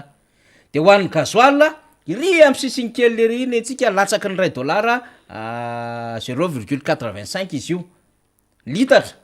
na 3400 ariary. De reto zany le firenena rehetra ny Zimbabwe 2,15 $, ny SSL lasantsy ny resahako a 1,54 dollars, ny Malawi 1,43 dollars, ny Afrika Atsimo 1,41, ny Ouganda 1,39, ny Maurice 1,38, Burundi 1,34, Sénégal 1,30, Lesotho 1,23, Rwanda io 1,23 io. De io le izy io zany. De jerevy nge le prix any anariary e. Jerevy le prix any anariary zany. De maninona no ny safidy zany? Io zany le apelatsika lizy hoe naninona no ny safidy? Le niveau Noëmas zany no naka an'ireo firenena en Afrique ou juste dans l'océan Indien. En Afrique nge tsy reo ihany firenena ao ato Afrika e. Mba tsara ho fantatra koa zany raha essence sy gasoil de vao namoaka an'ity izy. Teo zany rehetra manao préparation reto. Fa efa tsy netsika mihitsy mividy solika teto Madagasikara nanomboka 724 am'le iady le filoham-pirenena am'le compagnie pétrolière tsy amelako tsy mbola nisy sambany teo an-tantara Madagasikara nisy filoham-pirenena tena vonona ifandona amina bosiny solika eto Madagasikara zany. Azo ariary zato. Tena azo ary zato tam'izay. De hoe tena négociateur enjana be misy le filoha am'le ary zato. De aseo zany le izy eto. Hoe netsika zany ambany indrindra ny dikan'io manko de zao hoe tsika nge zany tena mahay ny tantana le fanjakana depuis 2019 tsy nampiakatra viditsolika fa ny etsika ny ambany indrindra am'ireo firenena safidiny zareo nge no safidifidy an'ireo firenena reo hoe ilaitsika zao ohatra mahafantatra hoe ohatrinona viditsolika any Côte d'Ivoire, ohatrinona viditsolika any RDC, ohatrinona viditsolika any Togo, ohatrinona viditsolika any Swaziland sy sisa. Fa maninona an'ireo no niraisina? Satria zay le communication, zay le le fanjakana io manko raha anoman-tsaina enjana be. Ka raha vao tsy mahay ho atsika manara-maso sy mijery ny commentatoreo de miesona mpitsangananao daholo ny rehetrarehetra. De mampiomana. De miteny le mpitondra tenin'ny filoha hoe tsisy ny rupture de stock milana tsara tsy atahorana pénurie zany karazana. De mamoaka le masa hoe ny atsika mora indrindra ny solika ny dikan'izay. Ka nahampiakatra ary de andeha le adevitra tsy mampaniny nge fa mbola voatazona tao anatin'ny 3 taona mahery fa ny atsika ny tena ambany indrindra aty. Nefa le viditsoky le solika efa miakatra. De ampitahany am'izay le izy zay nambarany député membre Bendrina teo ndana tadiavinao ny vidin'ny dollara ray amin'ny unité ny volan'ireo firenena afrikana sasan'ireo. De ndana plaran'izany ny ariary. Zay ange no ahafahana micalculer an'izany rehetrarehetra zany roupie ohatra. Ohatrinona ny roupie amin'ny dollara iray misy dikany daholo zany rehetrarehetra zany. Fa ny atsika midangana be menjera le ariary manoloana ny dollara. Asa 3600 gamby izay député mamy. Zany zava-misy eto Madagasikara. Izy ty tonga am'izay le filoha de ny annoncer aminy hoe efa miomantsika fa hiakatra ny viditsolika. Fa mba misy mesure raisina manoloana zay ampiakatra karama mbola miandry le député mamy Rabendrina teo miandry tsika ary de tena miandry tsika. Ohatrany ahoana fifampiresahana ho amin'ny sekatra tsy miakina. Satria ireo tokony azo famatsimbola tamin'ny faony Covid efa ara-dalàna ve fanampiana tosika nomeny fanjakana tamin'ireo anjarany. Reo le menomenina foana ary ny volan'ireo le nangalarina sy nahodina ary anisan'ny mampiaina ny knapsa tao an'ilay fanodikodonam-bola sy ilay volany asa nandeha amin'ny tsy lalana teo anivon'izany knapsa zany. Donc tsy ho azonao moramora ny secteur privé hoe ampiakatra ny karama adevitra be. Zay le tenentsika teo aiza le plateforme tripartite. De miandry koa tsika ny amin'ny mpiasam-panjakana. Vao io moa tsika mahazo avao député membre Bendrina hoe milaza za ministre Nangovo fa anoany amin'ny volana Jona any no mety izy zay fiakarany vidin'ny solika zay. Anoany amin'ny volana Jona. De hitantsika eo zay fivoarana zay. Ny antony zany manko de zao tsy mora le adevitra. Tsy mora le adevitra. Inona ny hevitry ny compagnie pétrolière? Inona ny hevitry ny État malagasy? Fa ampitombotrosa foana ary bankroupitra ary vao mainka amin'ny bankroupitra ary efa tsisy ninina ntsony eo anatin'le caisse de l'État. Misaotra namana technician. de pièce informative taratra ny namoaka nyity vaovao ty page officielle ny fanjakana zany a io any volana joro vao mety akatra mividitsolika hoy ny ministry ny angovo de ho arahantsika le izy fa ty ny zavatra tena mahavarina le fandehan-draharaha zany ny azo antoka hoy raha marso andry dia tsy mainty hitondra fanampiana ny fanjakana malagasy mba tsy hahatonga ny fiakarana ho mafy loatra ho an'ny mpandrivo toy zay nitranga any amin'ny firenekapa efa nanampy foana hatramin'zaiko fa ngavo zao hoe hiakatra isolika io vao anampy efa nisy foanange compensation tokony mandeha any amin'ny transporteur e ary efa misy foana zany subvention zany manetsina zany ao anatin'le gap any jiramarytsika mamely manampy aizany tsy hanampitsika vola mampiasa vola daholo ny fitondram-panjakana manetsina dia ahoana na avitanano an'izany hitombo zany le vola hotsentsemana de asa mafy ny solomavaboaka zany amin'le loi de finance rectificative zany daholo mety ho anton'io zavatra rehetrarehetra io satria ampitomba le lela vola hokaroana hotsentsemana aty an'ilay elany elam-by de an'le vidiny solika mbola oloza koa io ro apetraka le vérité de prix tika an'izany tsy mahay nininona tsy manana vision tsy mametraka tsara n'le tena hoe fitantanana mahomby le fitondram-panjakana fa manao solution pomady isaky ny mandeha de midona amin'ny poto dona indrindrina mitsikafona milomano anatsikafona zay ny fandeha n'ilay a raharaha rehetrarehetra zany am'izao fotoan'izao ka faranatsika ny fandarana satria efa lasa de lasa ny fotoana efa am'roambe folo raha sasany latsaka zao efa misimitsy ny fandarana dia amarana ny fandarantsika noezana nytondrana zay ady hevitra rehetrarehetra zay a angambany isotra antsika depute Mahamira Bendrina amarana azy ao anatina minitra vitsy isika satria niezakitsika nanao tour d'horizon nivoaka tamin'iny kabary nataon'ny filoham-pirenena iny tamin'ny fiona tamin'ny mpanao gazety moa zany fiona tamin'ny mpanao gazety lahateny iny no nitondrantsika ny adevitra sy ny filakevitry ministra de manaraka foana zany tsika isan'andranandro fivoaran-draharaha depute Mahamira Bendrina amarina fandarantsika niezaka ataontsika moa rehefa miresaka sahala am'izao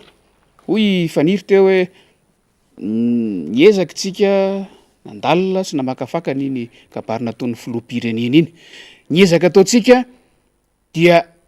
ny amoaka ny FDB ao anatin'ireny zay mety ho takona na inina takonana amin'ny fomba filaza azy raharam-pirenena ny resaka eto fiainam-bahoaka ny resaka eto de miezaka tsika mamakafaka mijery hoe inona sy navy no takona ao anatin'izay filazana zay kanefa zava-marina ary tsy azo iodivirana zay vao tena tsy azo iodivirana eo amin'ny raharam-pirenena sy eo amin'ny tsy maintsy atrehiny vahoaka amin'ny fiainana andavanandro fa tsy sanatria hoe fitihitehikororokana fitihitehanakina fa samy malalitsika politika no atao samy malalitsika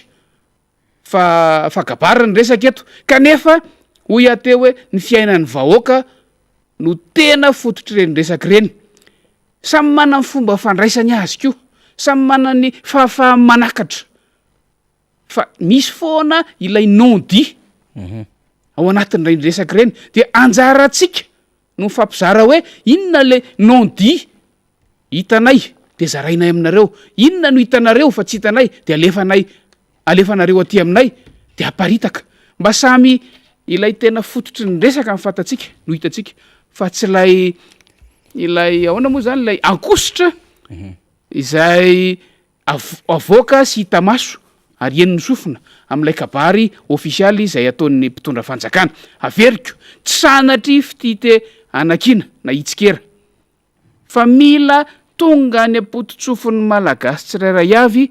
am'izay fomba atakaran'ny sainy tsirairay avy azy ireny afatra ireny fa tsy natao andalo fotsiny de rehefa avy eo vao samy tonga saina hoe aitoko moa zay zany nidikale izy rehefa tonga any am'le hoe tsy zakany vahoaka malagasy tsony fa nira zafy manatany Rina Rabe Mananjara makasitraka tsika mifampizaran'ity fotoanyity indray androany fa indrindraindrindra misaotra ny mpanaraka ny fandaharana manantena Iona Tsoela satria tantara am'toy ny raharam-pirenena ary fantatsika fa sady betsaka ny asa miandry no betsaka no ny andrasana ny am'izay seho raha pitso sy raha fakapitso mba afahatsika koa averintsika any vahoaka ny fahefana any amin'ny vahoaka ny fanapahan-kevitra mba hahafahantsika tsy ho diso intsony ny eo amin'ny fandraisana fanapahan-kevitra sy eo amin'ny fanaovana safidy ny amin'izay tokony alehan'ity firenena malagasy ity. Makasitraka tompoko de manantena iona Tsoela. Eny ary de tahaka zany anko misaotra ny député Mamira Benrina isika name ny fotoanany androany alakamisy 7 volana aprily 2024 de makasitraka atsika rehetra maro be mihitsy ny afatra zay avany amsika any fa ngamba efa tsisy tsony le commentaire tsisy rehefa tsisy moa zany de tonga de farana ny izy de misaotra betsaka atsika ho amin'ny rapitsondray ny fotoana de makasitraka feno any ampitan-dranomasina sy ny etatoerana de ho an'ny rapitso député hafandray adevitra hafandray no hoentitsika ao anatin'ny fandaharana miara-manonja fa de misaotra tompoko lahy makasitraka tompoko vavy.